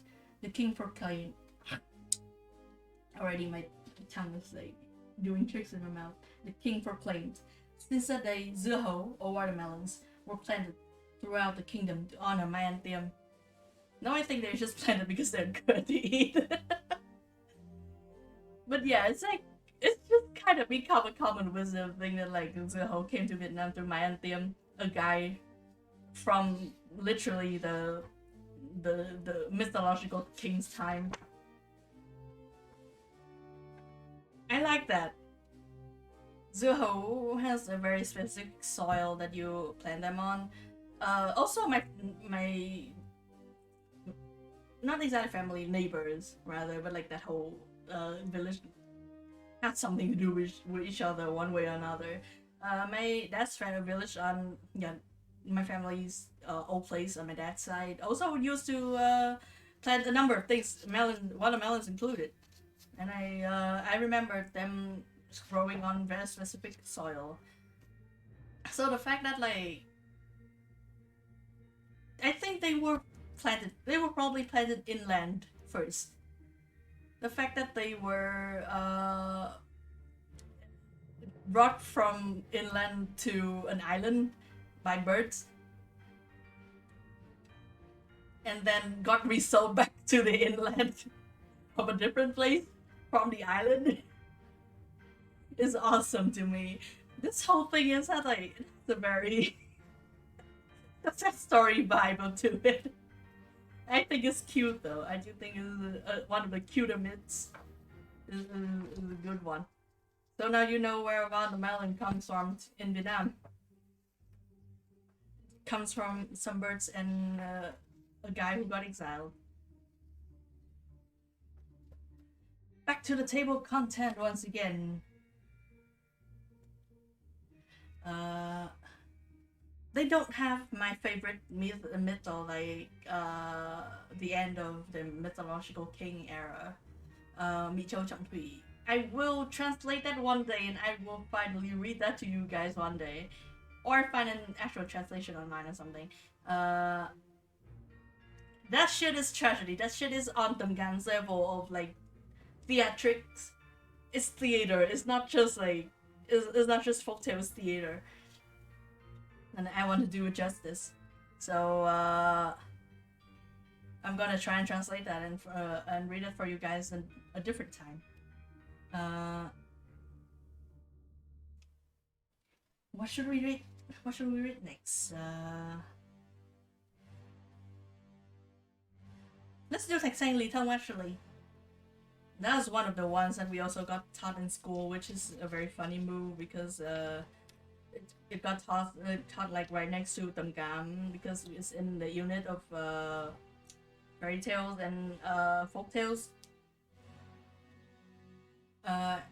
And it cannot be more well contrasted because Taixing Li Tong was relatively unmolested, I guess, as a story. That shit just was fine. I need to bump up the lighting a little bit because I feel like it's gonna rain, I think, so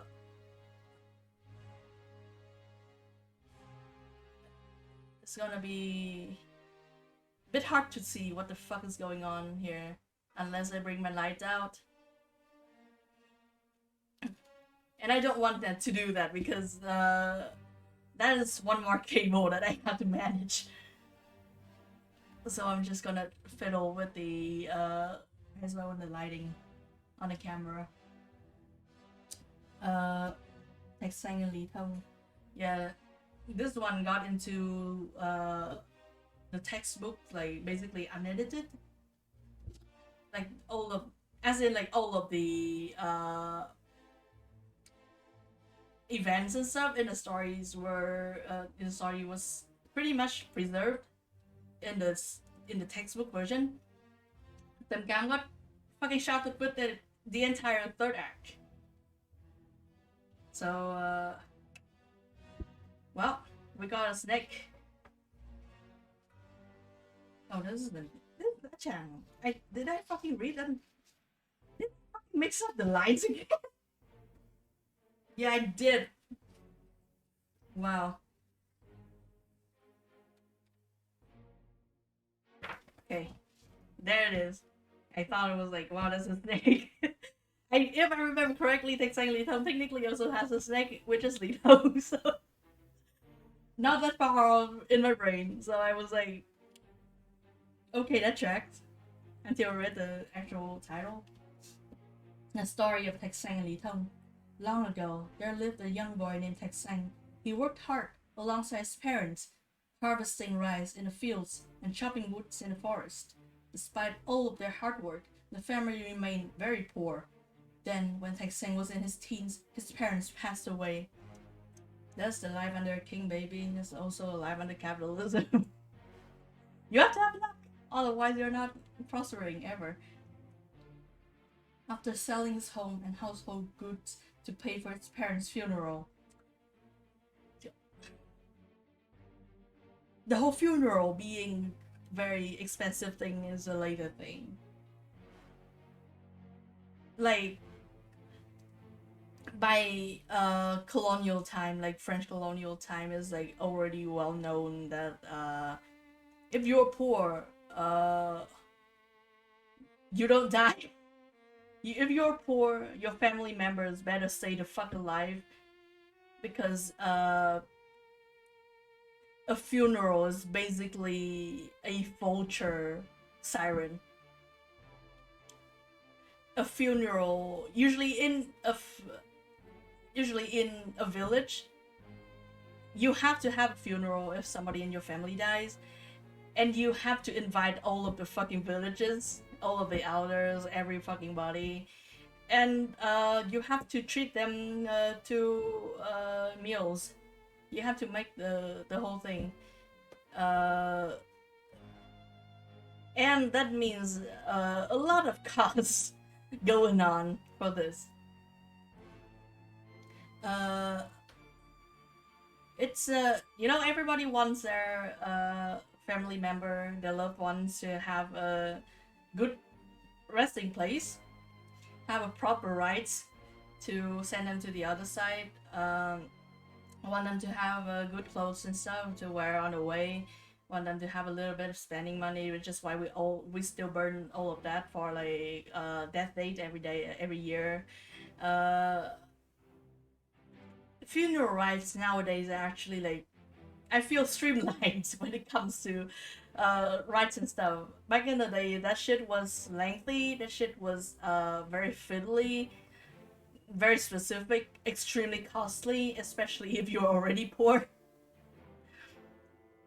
Funerals were always like the time for the village to basically squeeze everything out of anyone. So there you go. Now you learned something about that. Is it the overall funeral industry is a scam, by the way? Just like you should have a will when, because like, to do with that, you should be pretty specific about in your will if you don't want your family to be scammed by a funeral home. Look up that shit and take care of it when you can. Very morbid thing to say, but such is the way of the folktales. Anyway, after selling his home and household goods to pay for his parents' funeral, Texang's only possessions was his father's mighty axe with a blade that never dulled. Bro, I forgot about this part. Dude! There you go, other king, like, even if you have the fucking magical axe that never needs resharpen or replacement, you still die for his luck.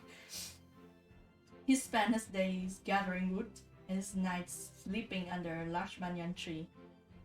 Yeah, he basically sold his entire house and probably land too. And he lives on like the village land now. The banyan tree usually are like banyan trees are. I'm not religious. I'm not religious. For the record, I do think something's up with banyan tree. Near my old house, I might have told the story on stream before, but like you will hear it again. You will hear it again. At my old near my old house before we moved, there was an intersection like behind the place, with a giant. No, actually, it's not that big compared to a number of banyan trees I've seen. There was a banyan tree in the middle of the road. It was there for a long time. And when they finally fixed up the road, because that road then led to like a number of government stuff, including like a fucking police station. I ate shit there like 2 weeks ago or something, and I have a scar now. Anyway, that road was rebuilt and fixed up, but they didn't dare remove the banyan tree. In fact, like they made like the lane separation fence ran right up to the tree and then like circled around it, and that circle like include like the shrine underneath. Nobody touched that fucking tree. Every month we like burn incense for that. Nobody fucking dare do anything to that tree at all. That tree was there when that was a village. That tree was probably there before that time too, and we do not fucking touch it. God, fuck, man, come on.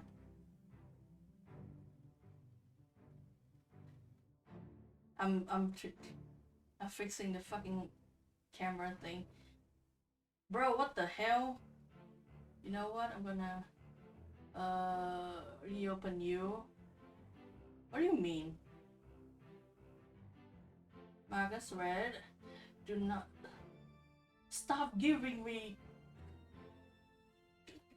notifications. I do not give a shit about any of you. You're blind in my sight. What is up with this? Hold on, I need to do things. Yeah, I think this is why I do like, I guess, reunion streams or whatever, because every 2 months my brain forgets anything that has to do with technology, so I have to basically rebuild my entire rig and stuff, so that's why you guys are treated to these things. No, so why is this so fucking dark in here? There. Stop giving me ads, especially for... Why do they keep giving me makeup ads? I don't know if that is based on my, it's like, search history or whatever, because I practically like swerve any makeup shit. Like, not only because I don't care about that, it also gives me dysphoria, so like the fact that it keeps trying to give me makeup stuff is like weird. Why would you do that? What are you trying to do to me? I'm very sorry about this, by the way. I need to fix up my camera.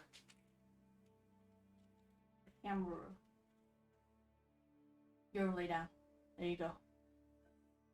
Maybe one day I will have an actual camera. I have to, there. That's a one. You get one single glimpse into what my fucking desk looks like. I have to justify the cost if I actually want to get a camera, because not really worth it right now. Anyway, we're back. Thank you. Yo, look at my fucking fingers, I guess. I don't know, maybe you can get my actual fingerprints on that somehow, and now you have ways to fake my identity or whatever. Hey, don't say that, Cosme. Don't fucking say that. Don't fucking say that. I'm not gonna delete that from the chat, but don't fucking say that. You're not allowed. Anyway, let's go back to the fucking story. We have a kid to take care of right now. One evening, a merchant named Li Tong was traveling through the forest and saw Tek Seng returning to the banyan tree. "Hello, young man. You live in the forest?" asked Li Tong as he surveyed the young man dressed in tattered clothes. "Yes, my name is Tek Seng. I have been living in the forest and selling goods in the market since my parents passed away," was the reply. "My name is Li Tong, and I am a merchant," Li Tong said. "I live with my elderly mother and would need extra help. You can live with us in exchange for food and shelter. We can be like brothers." Don't listen to this, by the way. If any of you hear and anyone say this shit to you on the road, don't fucking listen to them. Don't come home with them. I guess this is the story of a fucking stranger danger now. Tek Seng happily and gratefully agreed. Oof. Would not be our protagonist if he didn't, but don't model yourself up to him right in this tense, probably. You know what? For someone who writes a lot about like goodness reveal and shit like that, I'm certainly weirdly cynical about this. Anyway, we're the product of the time we grew up in. For months, Tek Seng worked hard helping Li Tong and his elderly mother. Everything seemed perfect until a monster began to attack the village's local temple. This just happens every other day. That's fine. So funny. Like, I remember from the Vietnamese version, like the version I grew up with, just like một ngày có một con quái vật đến phá ngôi làng or something like that. Just like basically one day, like it doesn't have like everything is fine until the day of this. It's more that like one day it just happens. Then like the fact that like they work that everything seems fine until a monster attack is extremely funny to me. Well, you know, the giant beast would come each night to break down walls and smash the statues. The king was deeply vexed by all the destruction. we just have a king here, and declared that whoever could slay the beast would have a great reward. Until the beast could be destroyed, the villagers took turn guarding the temple each night. Eventually, Li Tong's turn came, but he was a cowardly man, and he asked Tek Seng to go in his place. Tek Seng has heard nothing about the monster, as he spent his day away at work in the forest. I forgot about this part. The man didn't know. No, I remember in the version I read, like, Li Tong straight up lied to Tek Seng about it. He kept it from him. This one is really funny. My man just didn't know. Everybody was talking about it. He didn't talk to anyone in the fucking village, I guess. This translation, like, this whole translation so far, I've seen like a number of things that are slightly vexing to me. There are details in here that I find like really funny as a person who learned of a different version when I was a kid. And like, I don't know, man. It's just I feel like it changes a number of things about the character motives and such. Well, Li Tong did not want to frighten him away from the task, so he didn't speak of the monster. This story is very kind to Li Tong so far. This story has been like very nice to Li Tong. In the version that I learned as a kid, Li Tong was straight up a motherfucker. So the fact that they are going like lightly on Li Tong is slightly, I don't know. We'll see. We'll see where this leads us.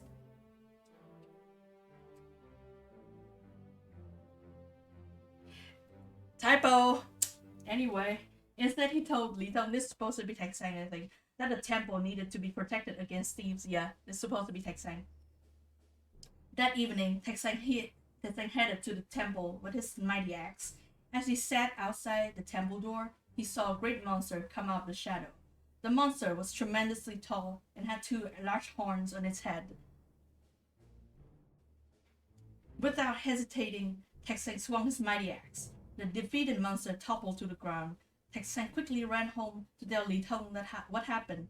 Li Tong was a man who always dreamed of fame and fortune, and when he heard what happened, he wanted to take credit. Okay, we are seeing it a little bit more. Tek Seng, my brother, that is the king's beast who guards the temple. When he hears you have killed it, he will punish you. Let me go talk to the king and ask for forgiveness. In the meantime, hide yourself. I will let you know when all is well. Li Tong promised. This is the part that I know, but there are things about this new like character model that I like. It has to vibe to it. Thank you, brother, Tek Seng replied, not knowing he had been tricked. Tek Seng went back to the banyan tree to hide while Li Tong went to the king, claiming he had defeated the beast. The king was grateful and rewarded Li Tong with many riches and with soldiers to command. For weeks, Tek Seng waited patiently in the woods. One morning, he saw a giant eagle flying overhead, with a young woman screaming for help in its claw. Tek Seng started to follow the eagle's path. What Tek Seng did not know was the young woman was the princess. I love the way this story is told. Who had been kidnapped by the eagle. The king has sent all of the men of the village into the forest to rescue her. Whoever was successful would receive her hand in marriage. Okay, so the thing is that, like, more and more as I read this translation, I can see the choices that I made as the story was translated.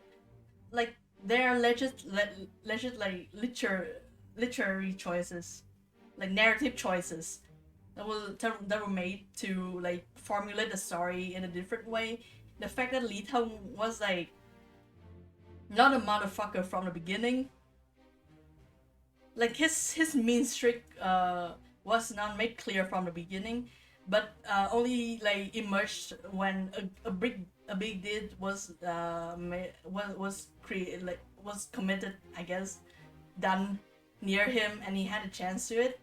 It's like a very different way of seeing a narrative, like a folklore archetype, basically. The archetype that I remember having a different name, but what I call in my head the motherfucker. just like a bastard little man, you know. Uh, the fact that like it appears along the story, like it is drawn out by a chance instead of how having always been there is like a very cool way, I think, to look at like a character motive. I like that. It feels more like a story than a folktale, like a more the narrative story. But the fact that like they mentioned like the eagle and the lady it kidnapped before they mentioned it's a princess, like making that a whole reveal is really fucking good to me. It's like that's awesome. I think it's really funny. Yeah. Whoever was successful will receive her hand in marriage. Awesome. This is like it has like narrative loops and stuff. That's fun. Li Tong was the fastest of a man, and as he was running, he ran to the side. Oh my god! Running to the fucking eagle. Like there was comparison here, which means that like a fucking army of just some guys running after this fucking beast on the ground, and there's also our main character in there. Just he was still not talking to any one of them. None of them were like interested in talking at all. They were not talking at all. They were not like conversing with each other. It's just so funny. This is like a fucking slapstick comedy. Brother, it is good to see you. Is the king still angry? Did you see the eagle flying overhead with a woman? I was going to follow it and try to save her, Taixing said. Li Tong was already scheming and said, Yes, brother, I will tell you about it later, but let's not waste time now. Let's hurry to rescue the princess. Yep, we see the archetype emerging, the motherfucker being made in front of our eyes. It's just so... The way that these are like formulated is extremely funny to me. The two men followed the eagle into a dark cave. As they ventured deep into the cave, they spotted the princess. The eagle was guarding her. Taixing quickly attacked the bird. As Taixing was bravely fighting the eagle, Li Tong grabbed the princess and made his way to the exit. The princess was so frightened that she lost her ability to speak. As they left the cave, the devious Li Tong called his soldiers to roll a boulder over entrance, saying that it was to trap the eagle, but it really was to trap Taixing. There you go. The motherfucker archetype, like reaching higher and higher to pursue its own goal. Like the goal's already there, the end is there, the means has to escalate. That's a motherfucker's way, you know. After a long fight, Taixing defeated the eagle, but it wasn't long before he realized that the entrance was blocked and he had no way out. For hours, Taixing navigated the dark caves, following the sound of a voice moaning in the dark. He found a young man tied up in a corner of the cave. Okay, I just realized, like, I'm gonna show this to you guys again. The eagle here has like a very specific way of being drawn. This is, I mean, like, it is like not retro, but like traditional-esque way of like drawing a bird. But like these tail feathers, I think are pretty explicitly exclusive to the phoenix.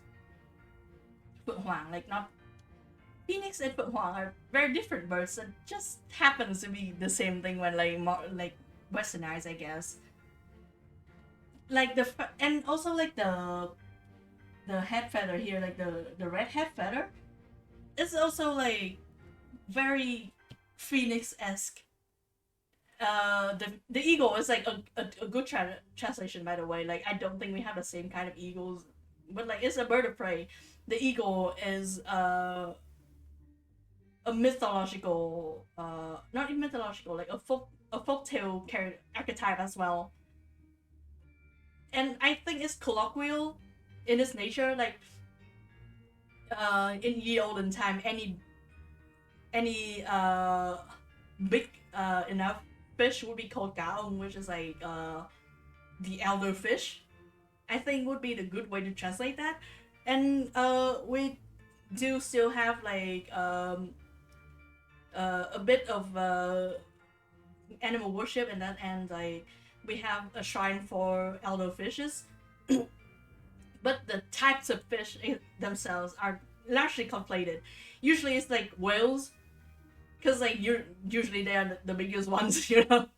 But you also have like dolphins and any fishes that are large enough. Uh, so if we get like a big enough skeleton, we usually make a shrine and like preserve them. We still have like a few whale shrines out in some island.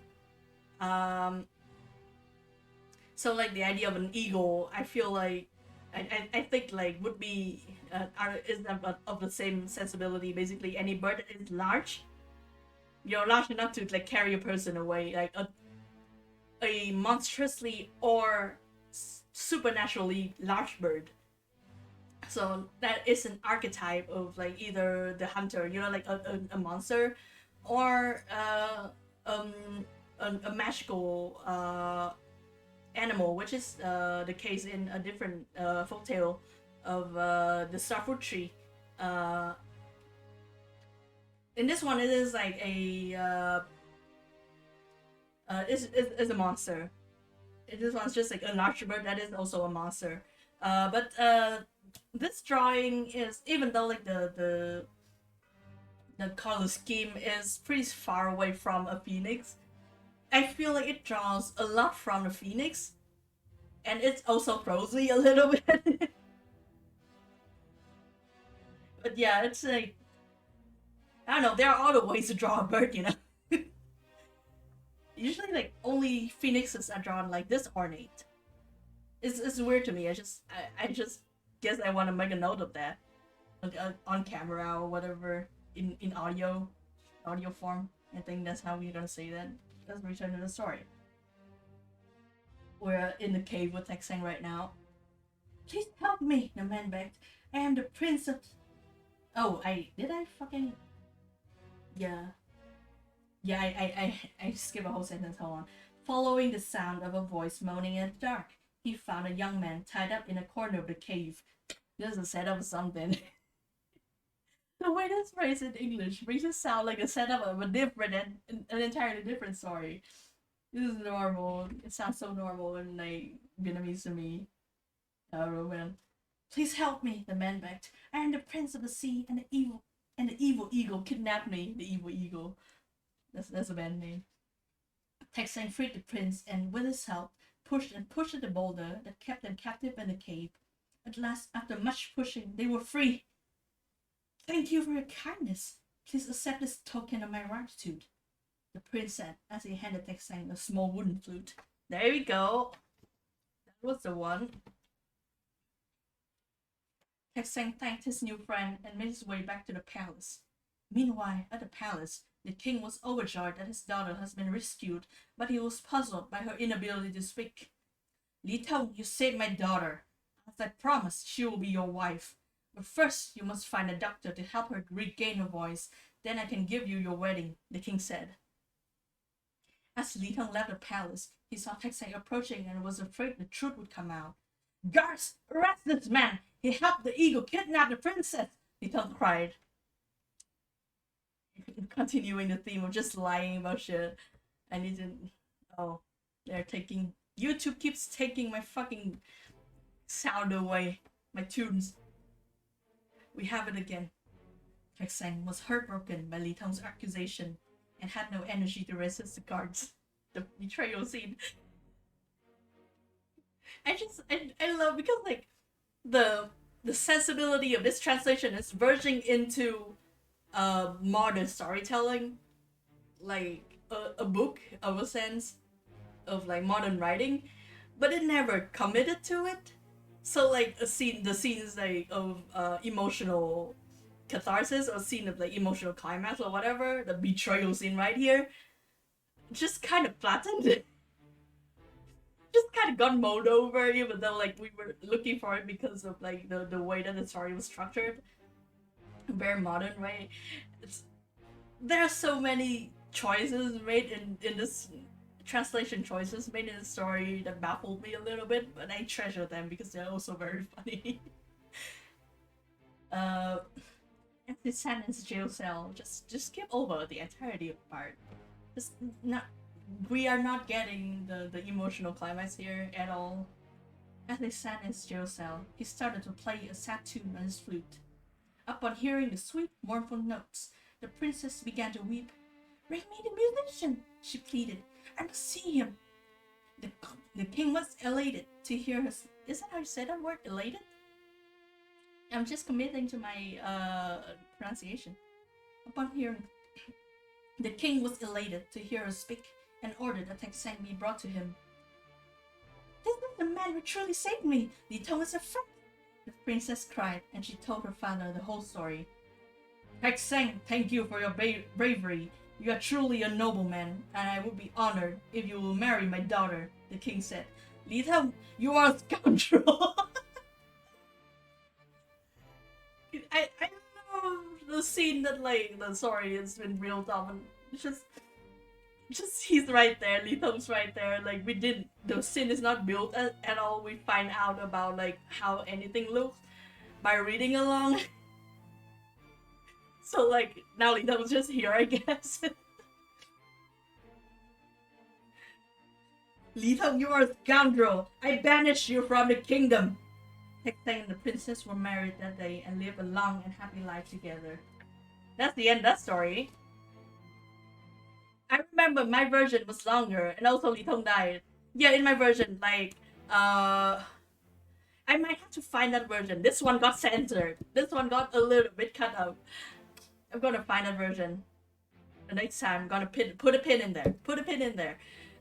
In the version I got, at least we can spoil that right now for you guys. Li Tong and his mom both got involved. Not just Li Tong. He lied to Taixing from the start, and at the end, he and his mom got turned into beetles. Specifically dung beetles, I think, which is very specific once again. That's the divine punishment of that. They died by lightning. They got struck by lightning, and then they got turned into dung beetles. This one is very brief. This one is brief and is very kind to Li Tong for some reason. Like a very fortune makes beast of any man kind of vibe going on with Li Tong. I like it in that sense. I feel like he should still get we should still see a little bit of the divine punishment in a way, starting out a good person and slowly becoming bad, in the good and bad folktale sense of good and bad, not actual fucking ethics shit going on. Not saving you from committing the bad deeds and having to pay for it in any way, usually divine punishment, is a theme of these that I feel lacking a little bit in this one. That was a fun one. That was one that we learned a lot about. Damn, that's 2.5 hours already. I think we're going to intermission for a hot second. Cosme, when you're ready, feel free to come back in to call with me if you want to. I'm gonna go out and I'm gonna get myself a snack or something for a hot second. I'm gonna mute. Enjoy Obra Dinn tunes for now.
Girls, we back, ladies, or may I say, gentlemen. We're back. Let's read. Let's read more. Hope I just put a number of chips in my body along with some fluid, and I think I have the energy to go like another 2 hours or something. I think another hour. I still do have to make dinner. So yeah, another hour. Let's go. I think our plan for the rest is I'm gonna read the one I'm the most curious about. The one that I most want to find out like about when it comes to like the translation that went on in this book. I just saw what happened to Taexang. Now I am insanely curious about what will happen to the story that I feel is gonna be the crown jewel of the stream. Let's do Tamkam. Let's fucking do Tamkam, baby.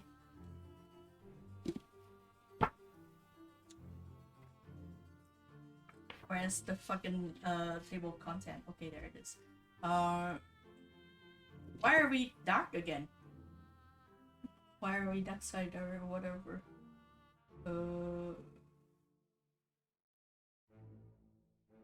I need to bump.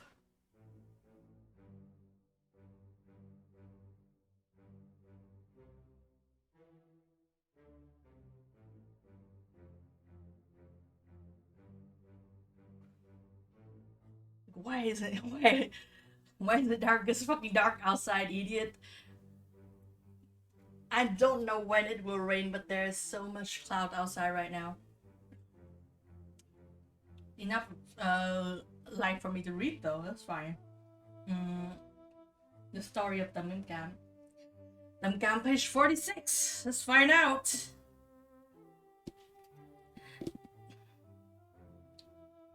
(46 to 52). Not a promising number of pages for this story. We'll see. The story of Tam Cam.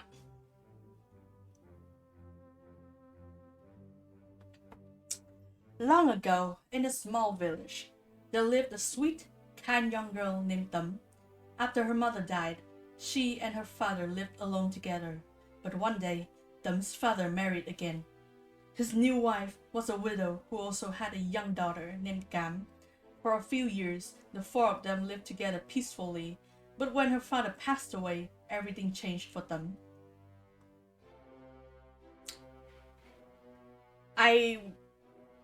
There's so many things about the story of Tam Cam that I've collected over the year. Also, I did have to fucking write a number of shit about this story when I was in school because it was taught in school. And it was truncated as shit in school anyway. I feel like there should be an annotated version for the story specifically. The name Tam and Cam are different types of rice byproducts. Tam is basically the broken pieces of a whole grain of rice. Usually they're like from a second mix of preparation. What the fuck? Like, it's Vietnamese word is sang, which is like the act of like filter, I guess, of sift. That's the word, sifting. Like the first sift of rice would get like the big grain, the whole grains, and the second sift of rice would be like the broken grains, the small grains. Those things usually sell for a lot cheaper. They have become a specialty dish nowadays, or like cooked broken rice and stuff with a cut of meat that is less a cheaper cut of meat that is like has less meat on it and like, you know, more sinewy and stuff. It becomes specialty. It's a poor person food thing. Before that, you know, like ribs. Ribs was like, yeah, for example, like broken rice and ribs usually go together. While Cam is the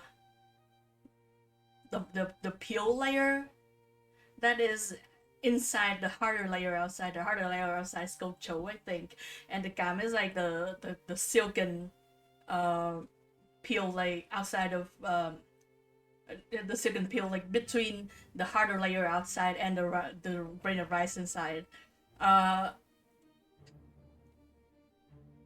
Cam is not exactly a byproduct on itself. It's all these things I say, like I'm just kind of like pulling from my memory, so like I might be mixing up a lot of number of stuff, but like IRC, like Gangwon Cam is a thing which is like rice with that layer out. So like less processed rice in a sense, because usually rice are like sifted and treated until they're white, and that is like considered appealing, I guess, to buyers, to consumers. So usually if you go out to a store and stuff and you buy rice, usually they are like extremely white, extremely like, yeah, like I guess in a sense bleached. And usually with Cam is like nowadays like rice with less treated rice is like a health food thing, something. Just like Cam on its own is not like a product. These are like little things that Cam is also like usually looked down upon, like traditionally, like that's not a desirable part of rice. So like these names are all like chosen for a reason, you know, like it shows like a kind of worldview and like what the archetype will be, kind of.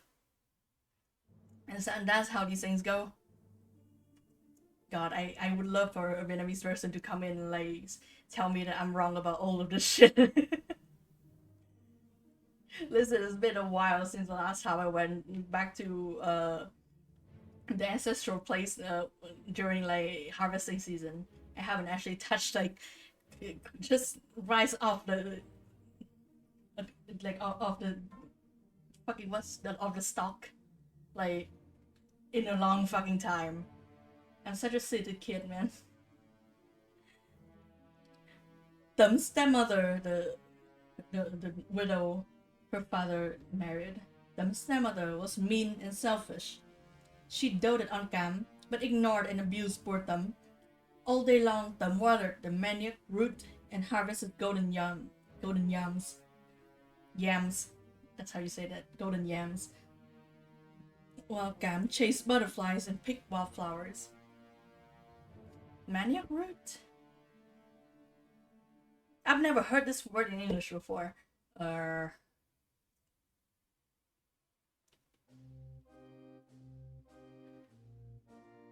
Okay, fish. Okay, they did mention the fish because like that's the part that I keep remembering, not the root vegetable part. Tấm worked hard and never complained. Over time, she grew into a beautiful young woman. Her stepmother, jealous of her own daughter, wanted to hide Tấm beauty. She gave her tattered clothes to wear and sent her to work long hours in the sun so that her skin would become dry and ruddy, and gave her only leftover scraps and unripe bananas to eat. This is a very polite translation.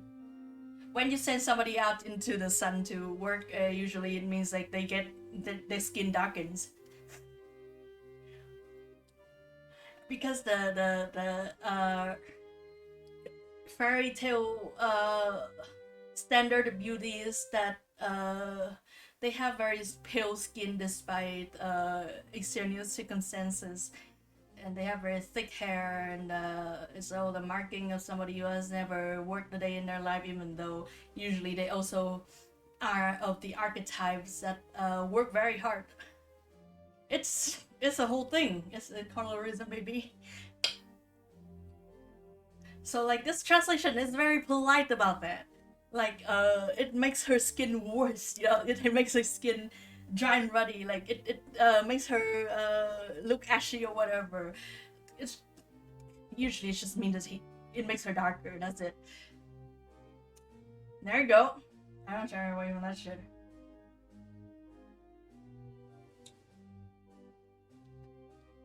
One day the stepmother sent the girls to the river to catch fish.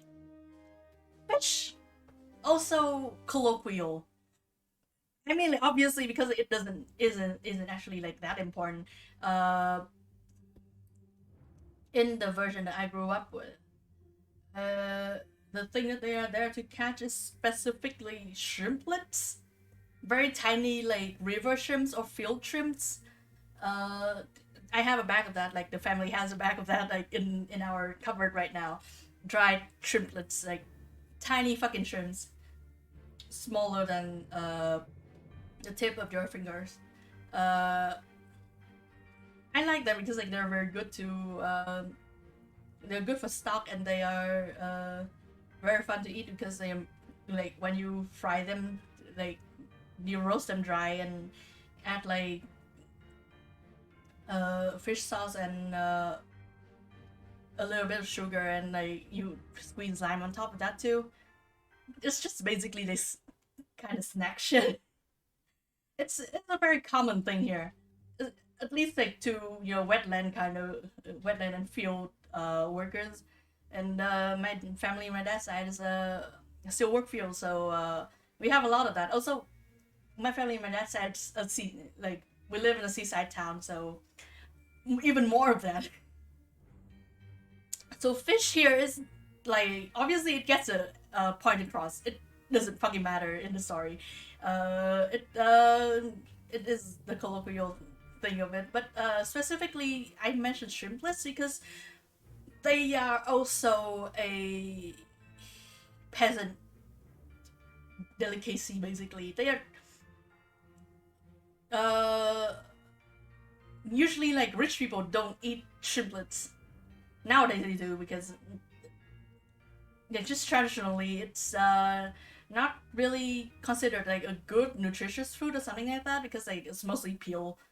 Shrimplets are like there's no meat in shrimplets, just peel, and they're very small. You have to catch a lot to fill your stomach at all. But yeah, like and also like specifically shrimplets live in like not clear water, muddy water. Yeah, they live in muddy water, which is why like they're in fields. And it's a very specific activity that's mentioned, and it got a little bit lost in translation because like it's not important to the story that much. But I like reading come home with a basket full, or you will have no supper. She threatened. Maybe it actually is important because shrimplets are small. You have to catch a lot to fill your basket. A basket, by the way, is like yeah, it's kind of like this. This is like the kind of basket that goes on when like you go to a field to catch fish and shrimps and stuff. Sometimes you also catch like snails. Not exactly snails, like so also like a shellfish kind of thing. There's shellfish in the field. There are also like snail kind of things. We eat that. I don't like it because I don't like slimy stuff. I like when my food is dry as shit.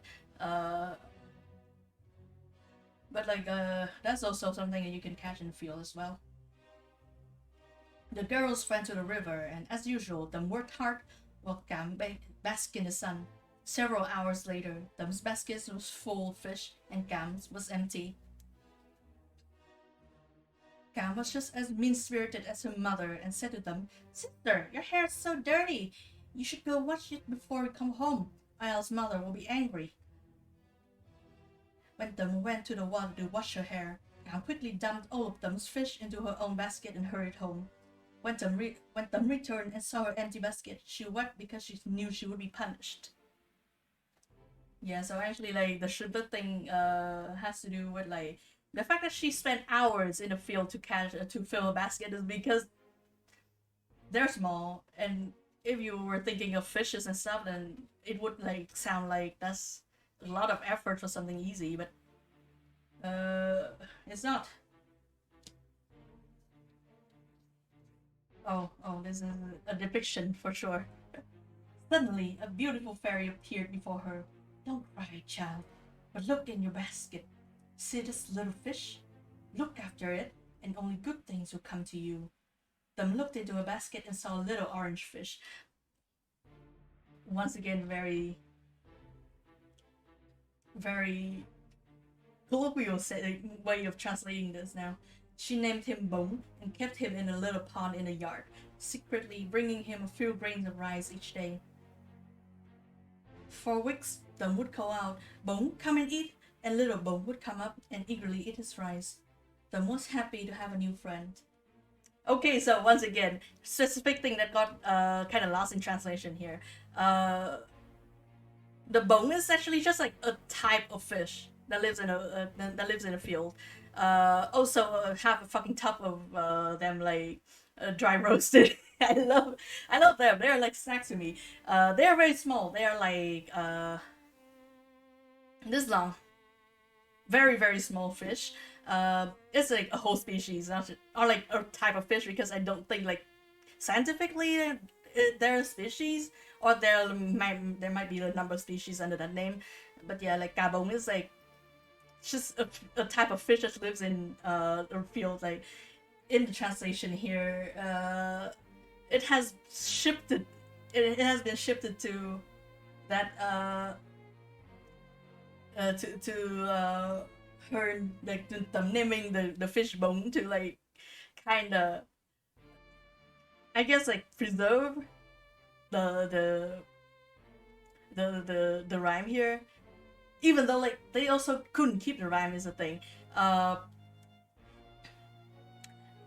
This is also very much lost over I mean, like, obviously, from the number of pages going on in this page, on the story, like, they definitely had to like leave out a lot to fit in the book. But this story is also very special to me because like there is a lot of like very fun rhymes going on that I feel like it's gonna be hard to translate either ways. Like the "bông come and eat" here has cut off a lot of the rhymes. Like the original rhyme is "bông bông bang bang lên ăn cơm vàng cơm bạc nhà ta chưa ăn cơm hầm cháo hoa nhà người." Like that's a whole poem. The I can translate that off the top of my head. It's like "bông bông bang bang" is just like a rhyme of the name of the fish. Lên ăn cơm vàng cơm bạc nhà ta, like chưa ăn cơm hầm cháo hoa nhà người. That's like asking the fish to eat from her hand instead of someone else's hand. So like saying that like the food she feeds it is like the food of gold and silver, like valuable food. Then other people like cơm hầm cháo hoa, like rotten food, like food that isn't good for the fish. Basically, it's just it has like a musicality to it that is like I think very hard to keep in the translation. This is why like I'm doing this. I'm doing the annotated, the audio annotated version, I guess. Okay. One day, Cam and her mother saw them happily feeding Bông, since they never wanted to see them happy. This is so specific. Like, this is true to the original too. Like, they are just dicks because like they fucking hate to see her winning, I guess. But like they really do this, just like that. That's their motives. They hatched a wicked plan. Come on, mother, help me catch the fish. I want to eat it, cried Cam. Yes, my dear. We'll do it the moment Deng goes to work the field, replied the stepmother. As soon as Deng was away, Cam put on Deng's ragged clothes and rubbed dirt on her face and called to the fish, Bông, come and eat. When Bông came to the surface, the stepmother and Cam caught him and cooked him.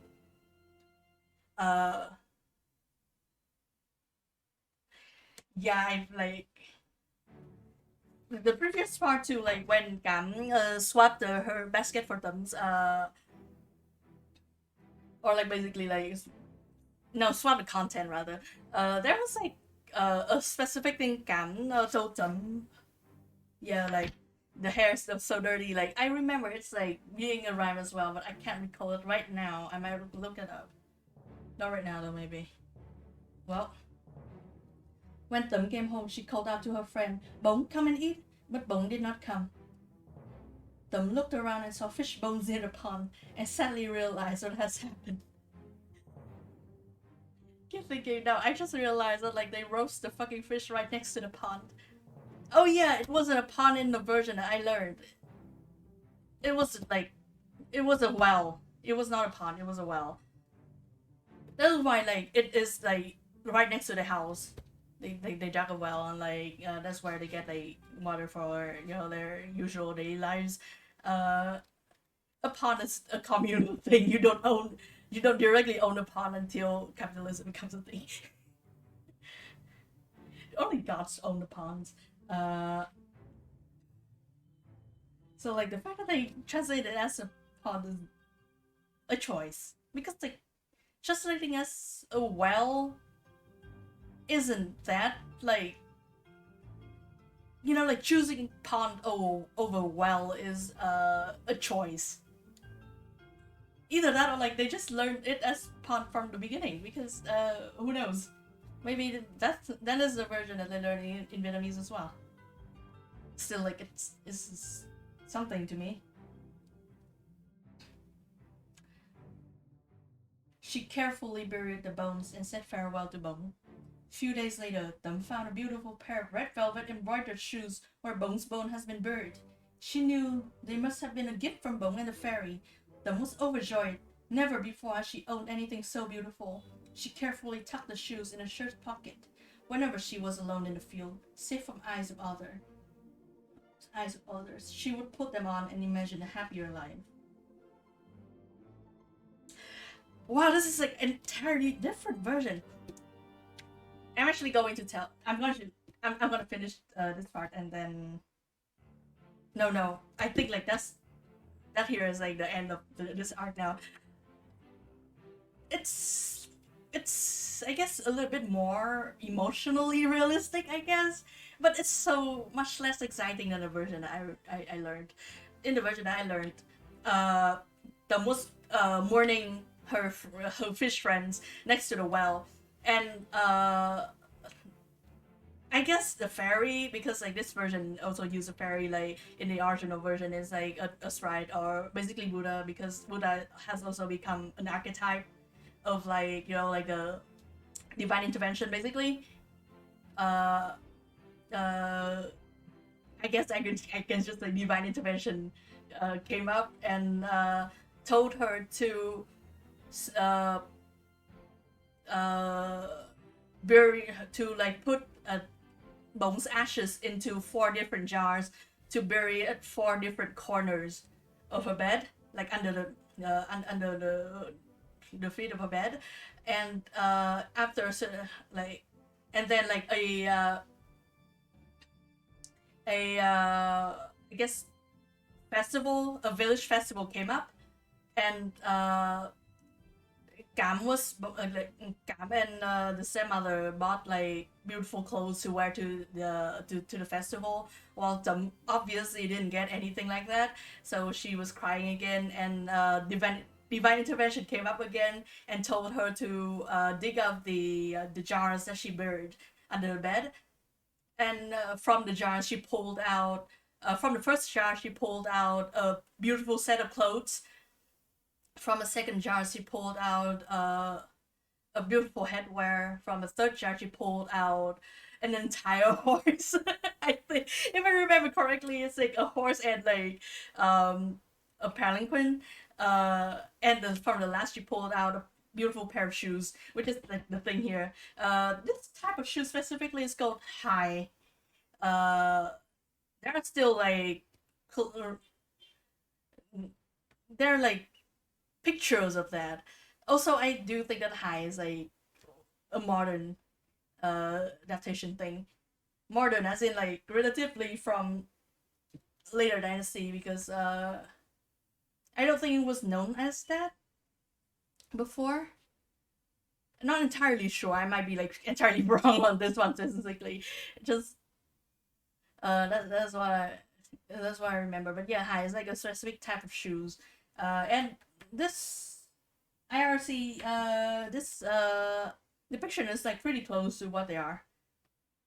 Like the sole of shoes like came like curved upward to meet the fabric, instead of like the fabric coming down like to conform around the shoes. I like them. I draw them a lot in like the shit I do. Where's the fucking tunes that I want? What is the tunes? Let me see.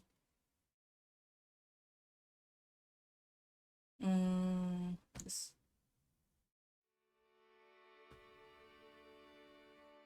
Okay. That is how she got beautiful clothes for the festival, and she wore those and came to the festival, and this and like that is how like that specific arc like ended here. Like it bleeds into the next part, but like this one wrapped very yeah, I think the version I learned was it's so much more ornate and so much more like, I don't know, it feels more appropriate. This one has a very different sensibility. I personally prefer the version I grew up with. And this one I do think is emotionally more coherent. I don't know. I don't know how to end that thought, but you know what? We move on. One morning, rain poured from the sky, and Thumb ran as fast as she could to bring the cows and buffaloes to the barn. While running, she dropped her beautiful shoes into the muddy ponds. She carefully washed them in the river and hung them on the buffalo's horn to dry. Suddenly, one shoe was snatched by a raven, who carried it away and dropped it in front of the king's palace. Yeah. Never heard of this part. Entirely different version, probably. Like this is coherent enough that I do think it might be a different version altogether from the one I learned. Uh oh, it just wow. In the version I learned it just the king came to the festival village as well because sometimes kings do that, I guess. And Tấm dropped the shoes in front of him. And it's a Cinderella thing, kind of. And then he picked it up and he found her based on that. Tấm was devastated at the loss of her shoes. Tấm was devastated at the loss of her shoe and took great care to keep her remaining shoes safe. At the palace, the king stumbled upon Tấm shoe. He marveled at how delicate and beautiful it was. Whoever can wear such a shoe must be as lovely and graceful as the shoe itself, and I must make her my wife. Just why are you talking about like the person wearing the fucking shoes? This is so fucking funny to me. Like, if I see a beautiful piece of clothing, I think about the person making it. I don't think about the person who was wearing it. I guess this fucking guy has never made anything in his life or something. This version is like, I'm in new land here. I'm in new territory entirely. I'm as in the dark as you guys right now. Holy shit.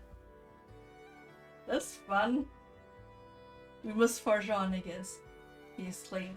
Thus, he sent out a proclamation that the maiden whose foot fit the shoe would become his queen. Word quickly spread throughout the kingdom. When Tấm heard the news, she thought, this must be my missing shoe. Sure, girl. I mean, like, it worked out for her because it was like correct, but I don't think I would like in her shoes. I would like assume the same thing. Whatever, like go girl though, girl boss this, and begged her stepmother to allow her to try it on. You ugly thing! You may not even leave this house until you finish sorting. My mouth. No, sorry. You ugly thing! You may not even leave this house until you finish sorting these grains. The cruel stepmother shrieked. She mixed all of the grains together in a huge basket and rushed off with Cam to meet the king's messenger. IRC is like rice and mung beans. Fuck, I'm trying to remember what the fuck she mixed together to make them like separated. That's definitely rice. Of course it's rice. I think the other thing is mung bean. As the heartbroken Tấm began to weep, the fairy appeared. Don't worry, dear child. Help will come, she cried. She summoned the ravens, who flew to Tấm side, and within minutes had sorted every single grain. With cries of deepest gratitude, Tấm happily rushed up to try on the shoe. Yeah, this part is also in the original, like, before she got the clothes to go to the festival, this happened to her, and like also the birds help her, but the fairy, general divine intervention rather, you know, like Buddha. It's like specifically the Vietnamese, I guess Vietnamese name of Buddha, which is Bụt, and it is in fact a fairy tale archetype. Many women were pushing and pulling, but no one's foot was tiny enough to fit the shoe. Just very specific, like, standard beauty going on. When Cam's turn came, she squeezed with all of her might, but she could not force her foot into the shoe. At last it was Tấm turn, and of course the shoe fit her perfectly. Then she surprised everyone by pulling out the other red velvet shoe. The messenger whisked them off to the king, and they were married that day. From then on, Tấm lived a happy life as queen, but never forgot the kind fairy Adil or her dear friend Bông. Oh, it bro, it cut the entirety of the. I'm losing my mind. It's such a nice and normal story compared to the one that I grew up with. No, this is half of the fucking story. There's like a second act, like a fucking musical. I'm actually going to try and tell you guys that right now because like this cannot stand. No, this is. I don't want you guys to like to live with this version as the version of Tamkara. You know. Okay, so after Tam got married to the king, she returns to the castle. Basically, I don't fucking know how to say that in English. Like, the capital, the castle capital, because usually they are like just kind of the same like structure, kind of. She lived with the king for a long time, and then on the eve of her father's death, because Death Date is like a thing that we commemorate every year here. That is like more traditionally more celebrated, not celebrated, but like that is the rite that we remember every year instead of like birthday. Traditionally, we don't really care that much about birthday, but like the date of death is when like your family member or like your lineage or like you know your extended family or whatever remember you. That's what like you are remembered by your day of death. Funny way to, like, by modern sensibility, it has a sense, it has a whole thing. But given the kind of thing, the kind of fuss that people make about funerals and such, I think it makes sense. But yeah, on the date of her father's death, she Tam returned to her ancestral home. Which is where Gam and her stepmother and the stepmother still lived. They were preparing the rites for the death date, and usually for the offerings we still nowadays we have like battle, green battles, and what the fuck is the name of the fruit? It's like chokao, which is like I'm going to look that up actually because I know that before. Oh, did I not turn on fucking Unikey? Shit. Wait. I know SMG. Thank you. There's a specific combination of fruit and it's a kind of treat and it gets you high if you eat it enough. I've never tried because I don't like getting high. I'm a narc like that. But like, it's an old woman treat run nowadays. Battle. What the fuck is the other thing? Oh, fuck. Wait, what did I do?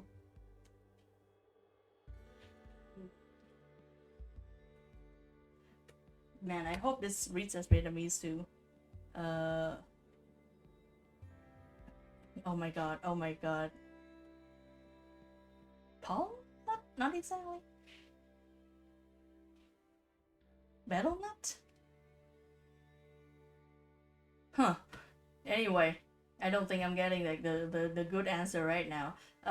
It's a type of fruit and a type of leaf that you eat together, and it makes the good chemicals and makes you high, and it's a traditional thing, and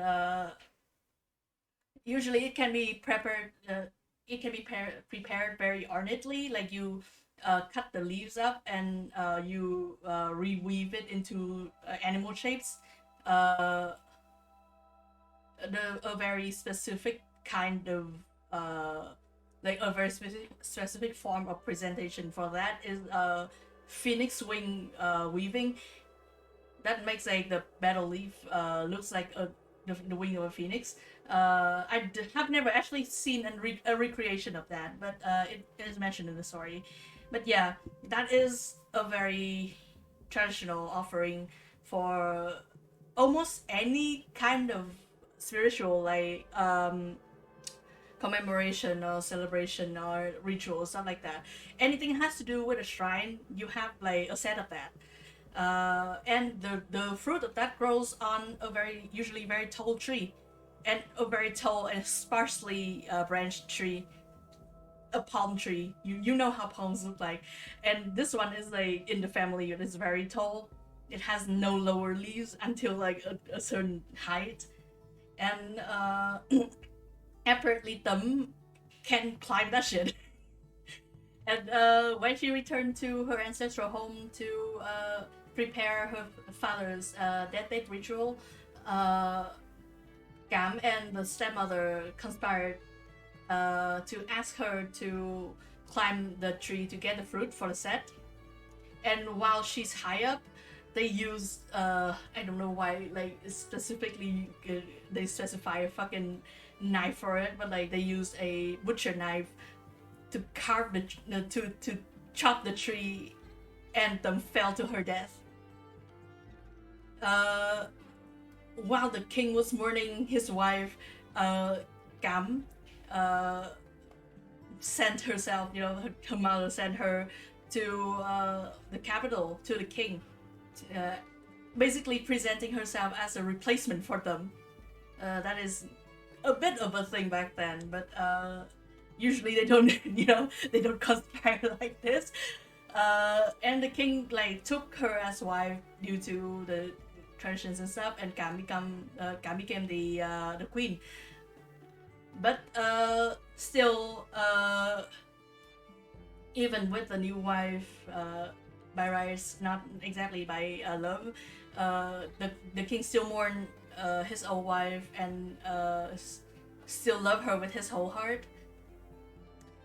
So one day on a promenade, I guess, on a walk outside, he came across a bird. I don't know the name of the type of bird in English. The Vietnamese name is Vàng Anh. I guess I don't want. I shouldn't be translating that shit like off the top of my head. The king saw a Vàng Anh singing next to him, sitting on a branch, and the voice of the bird's voice inexplicably reminded him of the way his old wife sang. So in a fit of grief, he held out his hand and asked the bird if it were like a form of his wife was taken after death, a reincarnation of his wife. The original rhyme does vàng anh có phải vợ anh chui vào tay áo. It is the king asking the bird to confirm that it is his late wife. It is a reincarnation of his late wife by flying and landing inside of his sleeve, and that is what the bird did. The bird did that, and overjoyed, the king asked for a gilt cage to be made for the bird and carried it everywhere. Every afternoon, he sat out under the sun to listen to the bird sing. Gam, his new wife, his new self-appointed wife, felt very neglected by the king at this point, and put her jealousy on the new bird that he just got. After a long enough time, when the king was away on a business trip, she went to the bird cage, pulled it out, and killed it, and burned its corpse, and buried the ashes under her weaving. What the fuck is that? I'm gonna also look that up. God, I know so little English words. I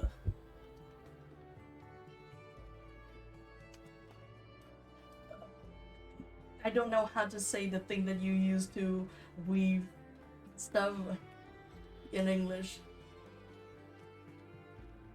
I hope somebody fucking translated this before. It would be very weird if nobody has talked about this in English. Loom, that's the fucking word. Yeah, she had to loom because women weave back then, and she buried the ashes of the new bird under the loom.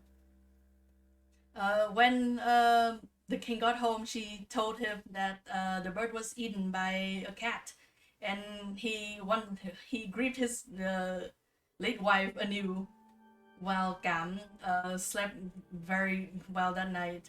until she heard the loom make the noises, because like, the looms is a machinery thing. When it moves, it makes like the creaking noises. At night the loom started creaking, but in the creaking you can hear the words. The original rhyme of it was "Cót ca cót két lấy tranh chồng chị khoét mắt ra," which is a very specific threat, by the way. It literally translated that, it would be "You took my husband, I take your eye." Like the loom was threatening to like dig out Cam's eyes at this point. Obviously, I think if you hear that repeatedly in the creaking of your loom, you would not keep the loom. So Cam, very frightened, burned the loom into ashes once again. What the fuck happened next? You know what? I'm actually going to like look up a text for this, and I will try to translate as I go. Because I feel like I need support right now.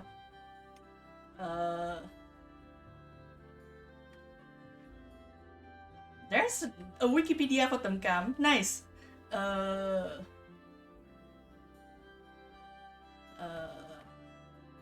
Let's see.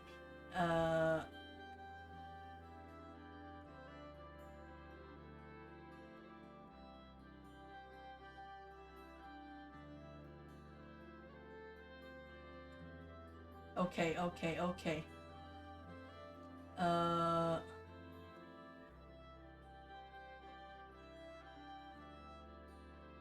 Okay, so after she burned the loom down, she Cam took the ash and buried it very far away from the capital to try to ensure that them would not return.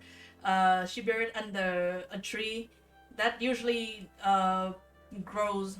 That kind of tree grows a fruit that we don't really eat because it's like basically hollow. Doesn't really have anything inside, but it smells good. It's a type of citrus, I think. Not a Buddha's hand fruit, a different one, but like in the same family. But yeah. But one day after that, that tree where the ashes was buried under, it grew a very beautiful, very big fruit. A wandering saleswoman. I don't think that's how you say that. Like she sells drinks on the side of the road for like travelers. A wandering merchant saw the fruit on the tree, and she thought it would be nice to have it in the house because it smelled very good. So she held out her bag and she asked it to fall in there. The original rhyme of that, I told y'all there are a lot of very fun rhymes in this one. Thị ơi thị rơi bị bà để bà ngửi chứ bà không ăn.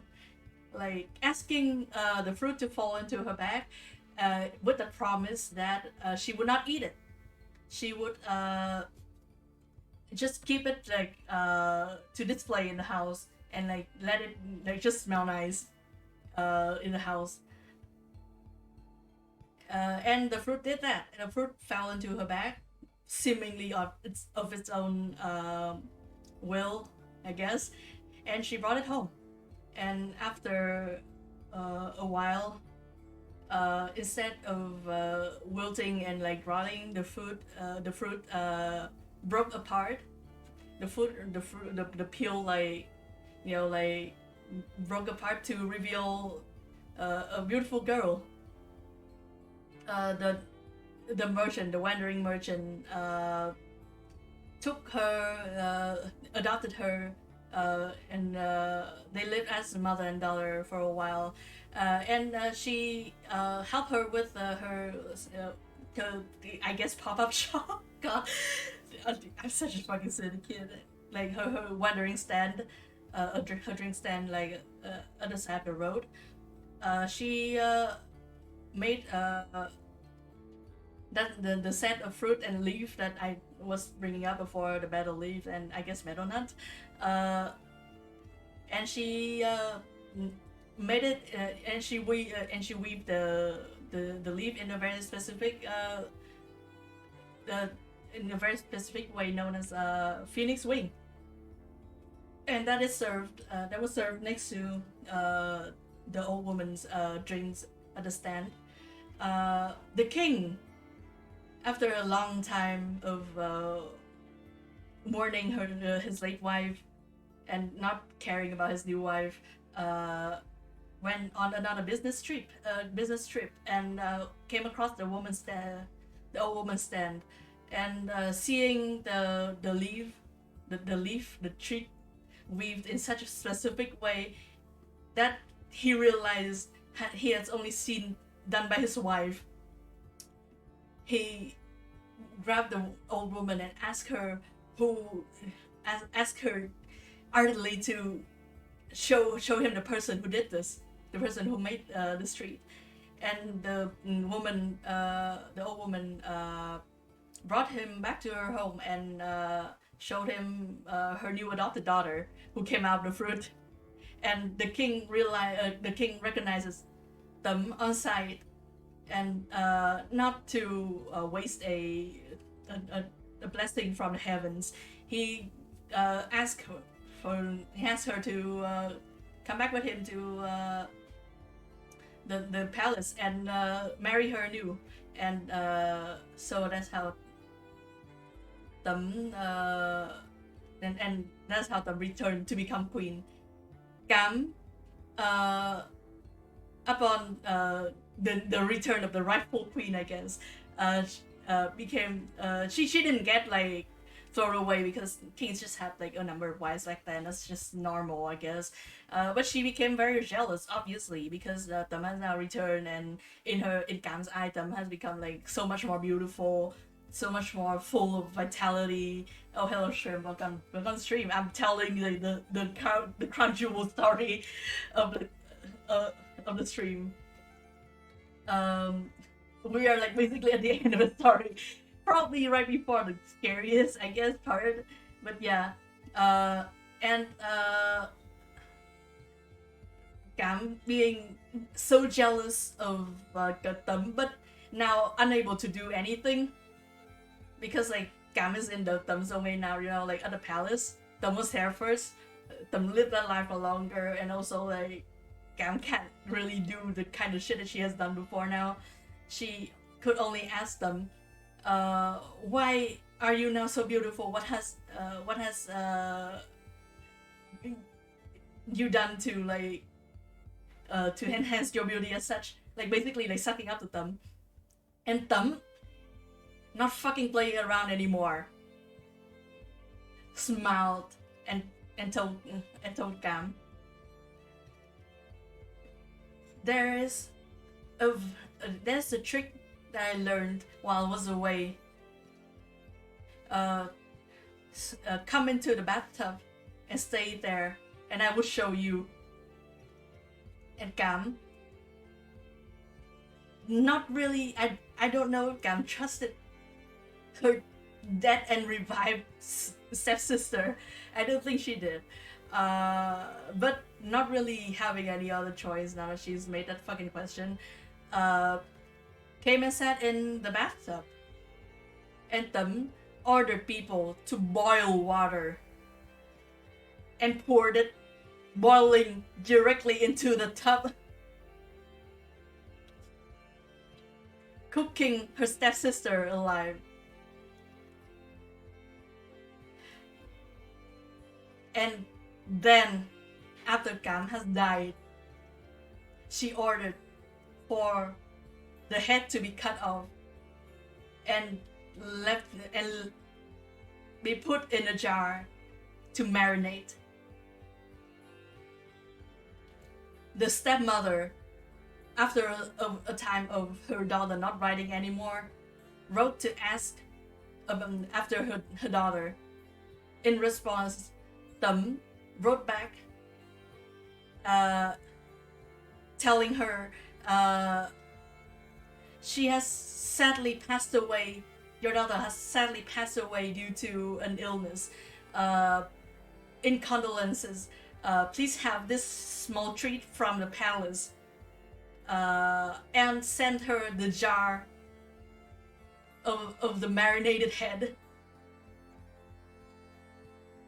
Like marinated, like pickled meat and marinated meat. Like if you know about fish sauce, that is how fish sauce is made.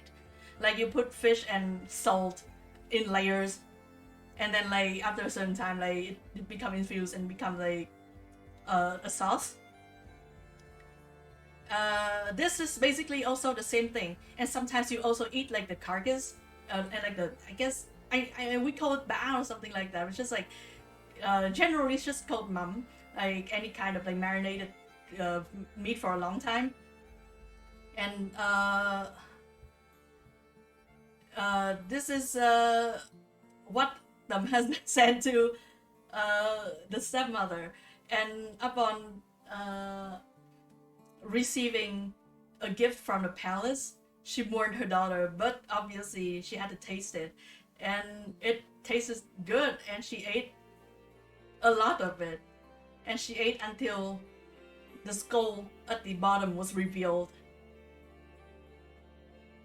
And depends on the version, either she would realize that that was the skull of her daughter, or she would just see a skull. In either version, she died of a heart attack, and that was the end of the version that I grew up with of Tâm Cam.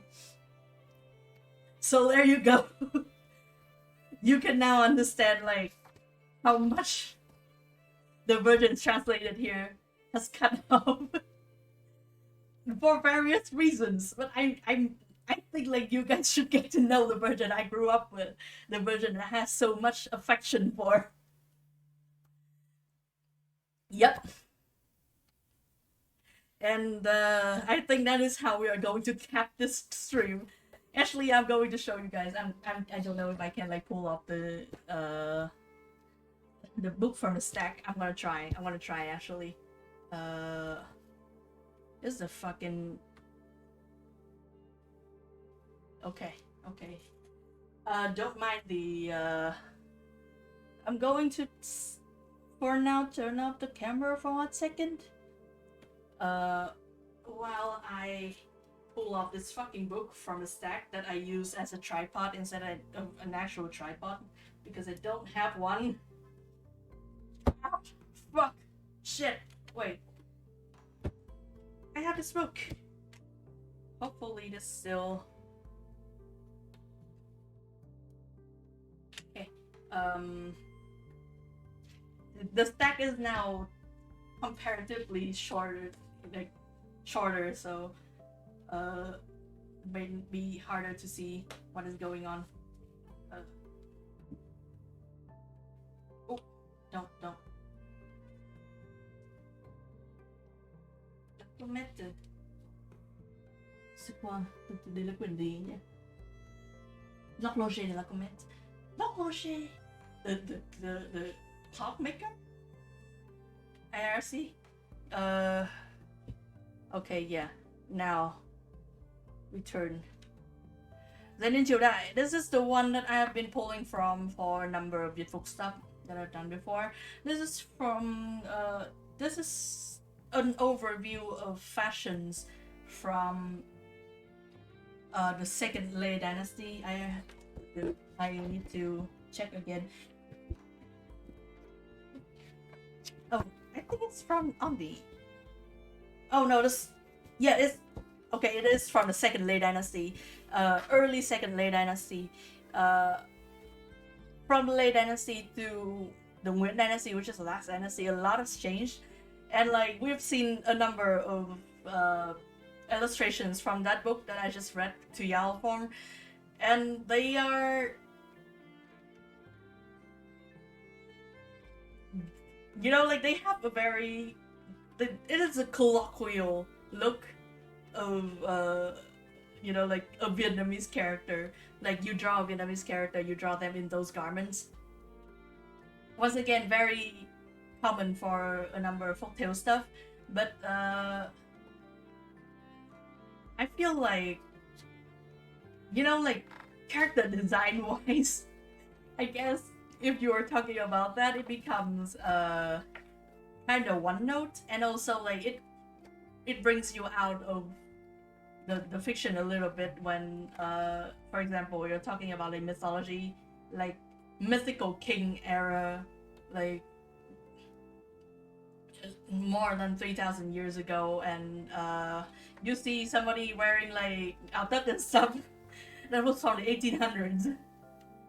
I'm just, my brain just comes to that shit. So this is the kind of stuff that I have been trying to recreate sometimes here and there with like my art, and also I want to make for myself sometimes.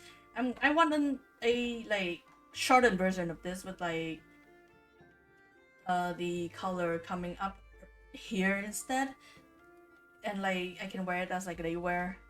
My mom called that a baby shirt, which like fair. But yeah, this coat Áo Giao Lính is like cross colored garment. They have like basic pattern too, which is like what I like about this. Like I can see how these garments are built. But yeah, like early Lei Dynasty, generally a lot of people usually wear this if they can afford like the fabric, you know. You can wear the cross-colored shirt with like a wrap dress, a wrap skirt. Like there are like many fun ways to layer these things. Also, you can see here like this temporary dye, obviously, but women and men used to dye their teeth black. That also came with like eating the fruit and the leaf that I was bringing up before. Those and tattoos are like the core of like the cultural practices over here. Not a lot of people do that nowadays anymore, but like battle and the battle nut or whatever the fuck the English called that was basically like the most common types of drug that you got. Fucking tobacco came here later, and opium was like a little bit too much for a number of people. But humanity has always tried to find ways to get fucked up as fuck, I guess.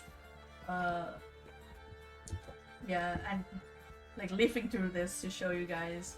This is Đối Khâm, which is parallel colored, I guess, or parallel panel rather, like the fucking front panel like come down like parallelly like this. They also chose like the models, and like the recreation team chose like very fun fabrics for this, which is like it distinguishes it from the I guess like the fairy-esque sensibility of Han Fu stuff, which is like a lot more thin and flowy fabrics layered on top of each other. These are all like gum, which is embroidered silk. They're very heavy. And the skirt usually like linen, I think. Linen? That's how you say it? Linen? Yeah. Those are the choose like very fun palettes for these.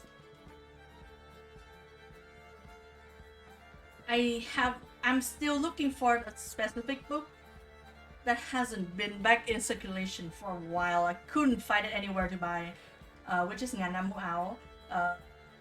It is an overview of fashion through the entirety of recorded Vietnamese history. This is just early Second Lei Dynasty fashion, and I would think like rather like, you know, upper class and royalty fashion rather, because a lot of these are modeled on like, once again, brocade shit. Like that's expensive, but it does have like court garments. These are things you wear in like the palace. So like it's good it's good resource for me as still like no matter what. And the fact that they have like a lot of pictures and the pattern like written into this, like that's important to me. This is Bien Ling, which is like brown colored. This is women's court attire. The emphasis here is mostly on like the headwear and the hairdo. Like with men you get like a hat. With women usually you have like you veil your hair under like a tiny hat. That kind of. I think that's fun. I want to show you guys how the king dressed. This is how the king dressed. Fuck, my mic is so far away. This is how the king dressed. Huang Bao. Specifically, yeah, you've seen like no gold from the beginning until now because gold was exclusively a kingly color, and usually gold were like reserved for the king only. We also have like very ornate embroideries going on the king's garment. Obviously, this is the remains of the garment. Long Bao. Huang Bao is kingly garment, like kingly wear, kingly coat, but Long Bao is dragonly coat. Obviously, the throne and the dragon were usually like linked to each other, so they are like mostly interchangeable. But Long Bao's always, often Long Bao was like more, I don't know, official, like more special sounding shit. Dragon robe. Le Dụ Tông. I don't fucking remember any of the names of these kings after the first 2 or 3. Like the first one's gonna be Tai To, obviously, because that's the one that came first, like the one that created the dynasty is gonna be called Tai To. And then Tai Tông, and then after that I don't fucking know. They just start saying shit and I don't remember them. Le Dụ Tông. 1731. This is from the 1700s.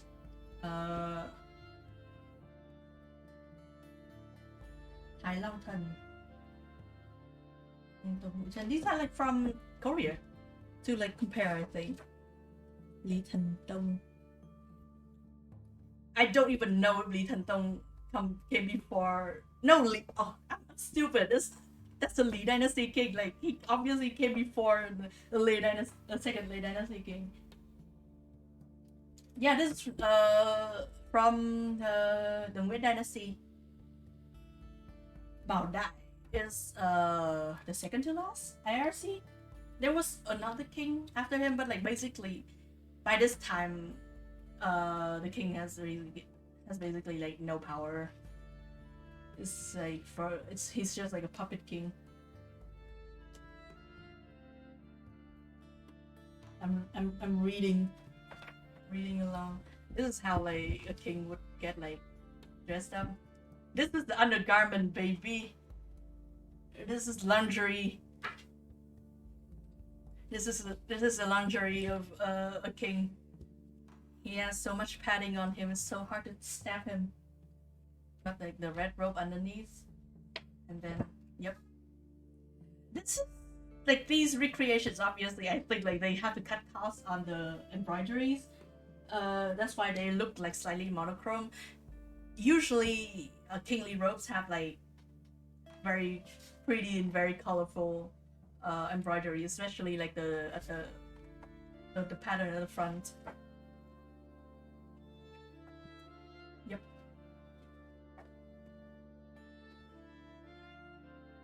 Peasant robe. This is for the queen, or like like king consort. I think. I like these more actually because they have just more interesting to look at. Once again, like this is early second Lê Dynasty. By the time of the Nguyễn Dynasty, we don't name queen on marriage anymore. We didn't. That happened a long time ago, bitch.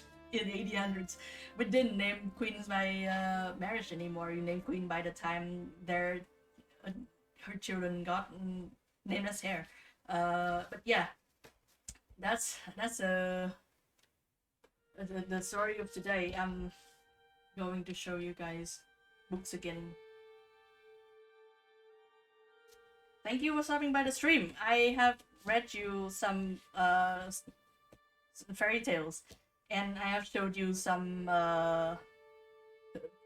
clothes. And why is it so fucking dark now? It's raining outside. I'm trying so hard, bro. Please, let me see. I'm like bumping my fucking lighting to fucking max right now. I hope those stories have been good. I will probably now that some of these stories are very well translated, some of these have very specific choices. Some of those choices I agreed with or understood, and some of those are kind of weird. But it was, once again, like, I'm very glad to see like any translation of this at all, which means that like I'm not alone, you know, I'm not fucking doing this alone. But yeah, still, like, some of the more explicit stories got a little bit butchered, a little bit cut up.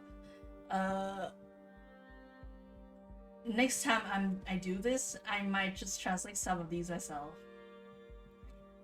The Texan one I will retranslate because I feel like it lacks like a bit in the middle, and also the end was entirely different. There is a number of things. I will still read from this book though, because I think for like more streamlined stories, like it got a lot more details that I can remember. And like for the stories of like why we don't sweep the house on Lunar New Year. Fuck, sorry, that touched the fucking mic. Yeah, like why one shouldn't sweep this house on Tết Nguyên Đán, like the Lunar New Year. This book will remember much better than me, and that one is like just a very small one, so I don't think like they would be living out much of it. I will still be pulling from this once in a while. I'm glad to have a resource. Genuinely, thank you to Chen Mingfu for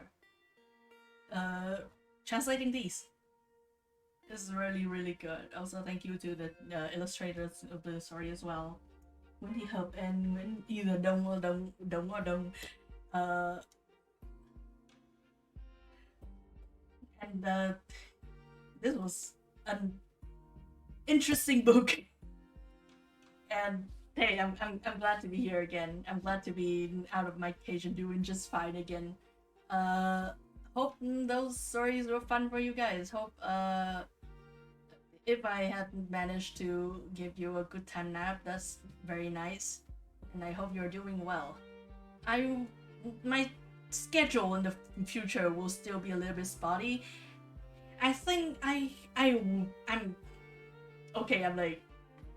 I'm fixing up my papers at the moment, and in a month, if all goes well, if the government doesn't fucking fail me again for the third time, I will have my ID, my national ID. That means I can file for taxes. That means I can finally like fix up my Twitch account and start like having the subscription available and like emotes and shit. I want that to happen. Like I want this way to be like fun and awesome, and like everyone can hang out and stuff. We're looking towards that. In between, I will try and slowly work back into March Underground again. I want to do a sweep stream of making a number of monsters, just making all of the monsters ever for the last 2 months, and I have been neglecting Darklands Dozen. I want to finish up my commissions, and then we will see what comes after. And that's the plan for the current time. thank you guys for hanging out with me today. Thank you to Cosme and Shrimp for hanging out with me in chat, for listening to the stories. Maybe I will show you more books in the future if I pick up anything fun. Maybe I will be reading again. Maybe I will do the translation again on stream. I miss doing that. But I will have to like arrange for somebody who speaks English natively or something to hang with me while I do that, because like my brain, as much as I speak English nowadays for a number of things to my friends for work, something like that, my brain doesn't work in English. So like the translation of the stories, the translation of the specific story that I was translating on stream before, I want somebody to help me with that, and I will see what there is about that. But I want to do that again because I feel like that's like a very symmetrical other end of the spectrum. Like, we are reading other people's translation here, and we are thankful for them even though they make choices that are somewhat questionable to us, because translation is fucking hard work. Translation sucks. Translation is hard. Translation is basically rewriting the text, especially with narrative text, with fiction. So I think that's still a fun thing to bring up when I can't draw anymore and I need to do other things before my brain explodes or something. That would be fun. That is the foreseeable future. I will probably be making dinner now. If you have a meal in the future, hope you enjoy them. If you don't, hope you enjoy the day nonetheless, and look forward to the next meal. We are all going to be okay. We are all gonna see this together. It's storming right now outside of my place. It is very dark and I'm bumping the fucking lighting up to like 11, even though it shouldn't be going dark at this hour yet in the fucking summer. It's good to be back. Eat well when you do. Sleep well when you do. We'll see each other again very soon. Have a good day.